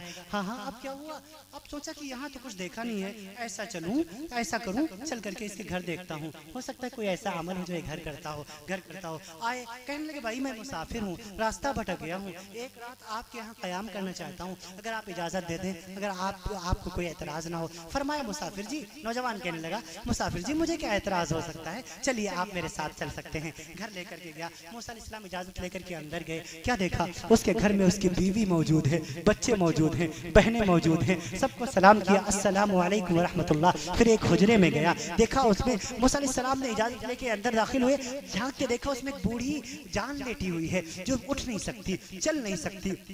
जो बोल नहीं सकती। करीब गए, जाकर के नौजवान ने सलाम किया, फिर पेशानी पर बोसा दिया, फिर सीधा किचन में आया। पीछे से बीवी पहुंच गई, कहने लगी क्या करने जा रहे हो? कहने लगी मैं अपनी माँ के लिए रोटियां बनाने जा रहा हूँ, माँ के लिए खाना बनाने जा रहा हूँ। ये बीवी कहने लगी मैं बनाती हूँ ना। फखर कहा नहीं, ये जो लेटी हुई है इसने बचपन में नौकरानी बन के मेरी सेवा की है, नौकरानी बन के मेरी खिदमत की है। आज दिल में आया है, घर में मेहमान भी आया है, दिल करता है आज उसका बेटा अपने हाथों से बना के मेहमान को भी खिलाए और माँ को भी खिलाए। हाँ, बेटी मौजूद है, मदद नहीं ले रहा, बीवी मौजूद है, मदद नहीं ले रहा, हाँ, बहनें मौजूद हैं, किसी की मदद नहीं ले रहा, खुद अपने हाथों से गोश्त के टुकड़े का काटता है, करता है और उसको हांडिया में डालता है, बनाता है, आटा गूंथता है, रोटियां बनाता है। खाना तैयार हो गया, थाल में परोसा, सीधा अपनी माँ के हुजरे में आ गया। बूढ़ी माँ जो उठ नहीं सकती थी उसे टेक लगा के बिठाया और अपने सीने को कुर्सी बना लिया। बूढ़ी माँ को ये टेक लगा के बिठाया। हाँ, मूसा अलैहिस्सलाम देख रहे हैं, वो अपनी बूढ़ी माँ को यूं अपने हाथों से खिला रहा है, लुकमा डाल रहा है और वो खाती चली जा रही है। बेटा खिलाता चला जा रहा है। माँ ने कहा बेटा अब बस कर। अब बेटा कहने लगा अम्मी जान थोड़ा और खा लीजिए, थोड़ा और खा लीजिए। माँ खाती चली गई, बेटा खिलाता चला गया। खिलाने वाला बेटा है, खाने वाली माँ है। मूसा अलैहिस्सलाम माँ बेटी की मोहब्बत देख रहे हैं, उनकी आंखों में आंसू हैं। हाँ, माँ कहने लगी बेटा अब बस कर, अब खाया नहीं जाता। माँ को लिटा दिया, मुंह साफ किया, फिर पैर दबाने लग गया। बूढ़ी माँ कहने लगी बेटा तू सारा दिन दुकान पे काम करता रहा, चला जा, तेरी बीवी इंतजार कर रही है, बेटी इंतजार कर रही है, तेरे बच्चे इंतजार कर रहे हैं, जा बेटा जा, आराम कर ले जा करके। हाँ, बेटा कहने लगा अम्मी जान जरा थोड़ी खिदमत कर लो, फिर उसके बाद में जाता हूँ। हाँ, जब उस बूढ़ी माँ ने सुना तो अचानक उसके लरसते हुए हाथ कपकपाते हुए आसमान की तरफ उठने लगे। न जाने क्या भर्राई हुई आवाज में वो दुआ देने लगी। मूसा अलैहिस्सलाम करीब आए, नौजवान से कहा नौजवान ये कौन है और क्या कह रही है? नौजवान कहने लगा मुसाफिर जी ये मेरी माँ है। माँ तो माँ ही होती है। जब भी मैं इसकी सेवा करता हूँ, जब भी मैं इसको खाना खिलाता हूँ, जब भी मैं इसके पैर दबाता हूँ, जब भी मैं इसकी खिदमत करता हूँ, ये आसमान की तरफ अपने हाथ उठाकर एक अजीब दुआ मांगती है। ये अल्लाह से कहती है आए अल्लाह जन्नत में मेरे इस बेटे को मूसा का साथी बना देना, मेरे इस बेटे को जन्नत में मूसा का साथी बना देना। अरे कहाँ मैं, कहाँ मूसा, वो तो वक्त का नबी है, मैं गुनहगार, उसका साथी कैसे बन सकता हूँ? मूसा अलैहिस्सलाम ने दिल ही दिल में कहा आए नौजवान तेरे माँ की दुआओं को रब ने अर्श मुअल्ला पर कबूल फरमा लिया है और तुझे जन्नत में मूसा का साथी बना दिया है। आए लोगों, माँ की दुआएं रद्द नहीं जाती। जैसे माँ की दुआएं रद्द नहीं जाती, ऐसे माँ की बद्दुआएं भी रद्द नहीं जाती। हाँ, माँओं की खिदमत करो, बहनों की खिदमत करो, बेटियों की खिदमत करो। मेरे नबी ने फरमाया रब ने किसी को 3 बेटियां दी हो, उनकी परवरिश पर मुंह ना बनाए, बीवी को ताने ना दे, उनको लिखाए पढ़ाए, अच्छी तरबियत करे। जब वो बालिग हो जाएं, दीनदार घराने में उनकी शादी कर दे, अल्लाह ताला वालिदैन को बगैर हिसाब के जन्नत अता फरमाएगा। सुभान अल्लाह। फरमाया 2 बेटियों की परवरिश करने वाला भी जन्नती है, 1 बेटी की परवरिश करने वाला भी जन्नती है, 3 बहनों की खिदमत करने वाला भी जन्नती है, 2 बहनों की खिदमत करने वाला भी जन्नती है, 1 बहन की खिदमत करने वाला भी जन्नती है। हाँ, वालिदैन की खिदमत करो, बहनों की खिदमत करो। जितनी जिंदगी गुजरी सो गुजरी, आज के बाद यह इरादा करके उठो, ये वादा करके उठो, इंशाअल्लाह आज के बाद की जिंदगी एक मुसलमान की जिंदगी होगी। कहो इंशाअल्लाह, सारा मजमा का इंशाअल्लाह। हम शक्लों से भी मुसलमान नजर आएंगे, सूरत से भी मुसलमान नजर आएंगे, किरदार से भी मुसलमान नजर आएंगे, अशार से भी मुसलमान नजर आएंगे, मोहब्बत के एतबार से भी, मिल्ली एतबार से भी, समाजी एतबार से भी आज के बाद इंशाअल्लाह हम मुसलमान नजर आएंगे। उलमा की कदर करेंगे, हुफ्फाज की कदर करेंगे, शुअरा की कदर करेंगे, खुतबा की कदर करेंगे, दीन के दाइयों की कदर करेंगे, आपस में मोहब्बत के पैगाम को आम करेंगे, नफरतों को खत्म करेंगे। इंशाअल्लाह जब तक जिंदा रहेंगे, मुसलमान बन के जिंदा रहेंगे, अल्लाह ताला आप सबको और आपकी बरकतों से मुझ हकीर और फकीर को भी अमल की तौफीक नसीब फरमाए। वक्त भी काफी हो चुका, तबीयत में भी बशाशत नहीं। अल्लाह ताला हम सब की हाजिरी को शर्फ कबूलियत से नवाज दे। हमारे जितने अजीज हैं अल्लाह ताला सबका आना कबूल फरमाए, अल्लाह ताला सबका बैठना कबूल फरमाए, अल्लाह सबका सुनना कबूल फरमाए। अभी देर रात तक आपका प्रोग्राम जारी रहेगा। अल्लाह ताला आप सबको अपनी शान के मुताबिक अजर नसीब फरमाए। लैतक तहलुल आयाम मरीरा वलैतक तरदा वल अनआम गदाबू वलैतल्लज़ी बैनी व बैनक आमिरुन व बैनल आलमीन खराबू। ऐ खुदा जिसमें जब तक कि मेरे जान रहे तेरे सदके तेरे महबूब पे कुर्बान रहे, कुछ रहे या न रहे, पर ये दुआ है कि ला मौत के वक्त सलामत हम सबका ईमान रहे। व आखिर दावाना अनिल हम्दुलिल्लाहि रब्बिल आलमीन। माशाअल्लाह।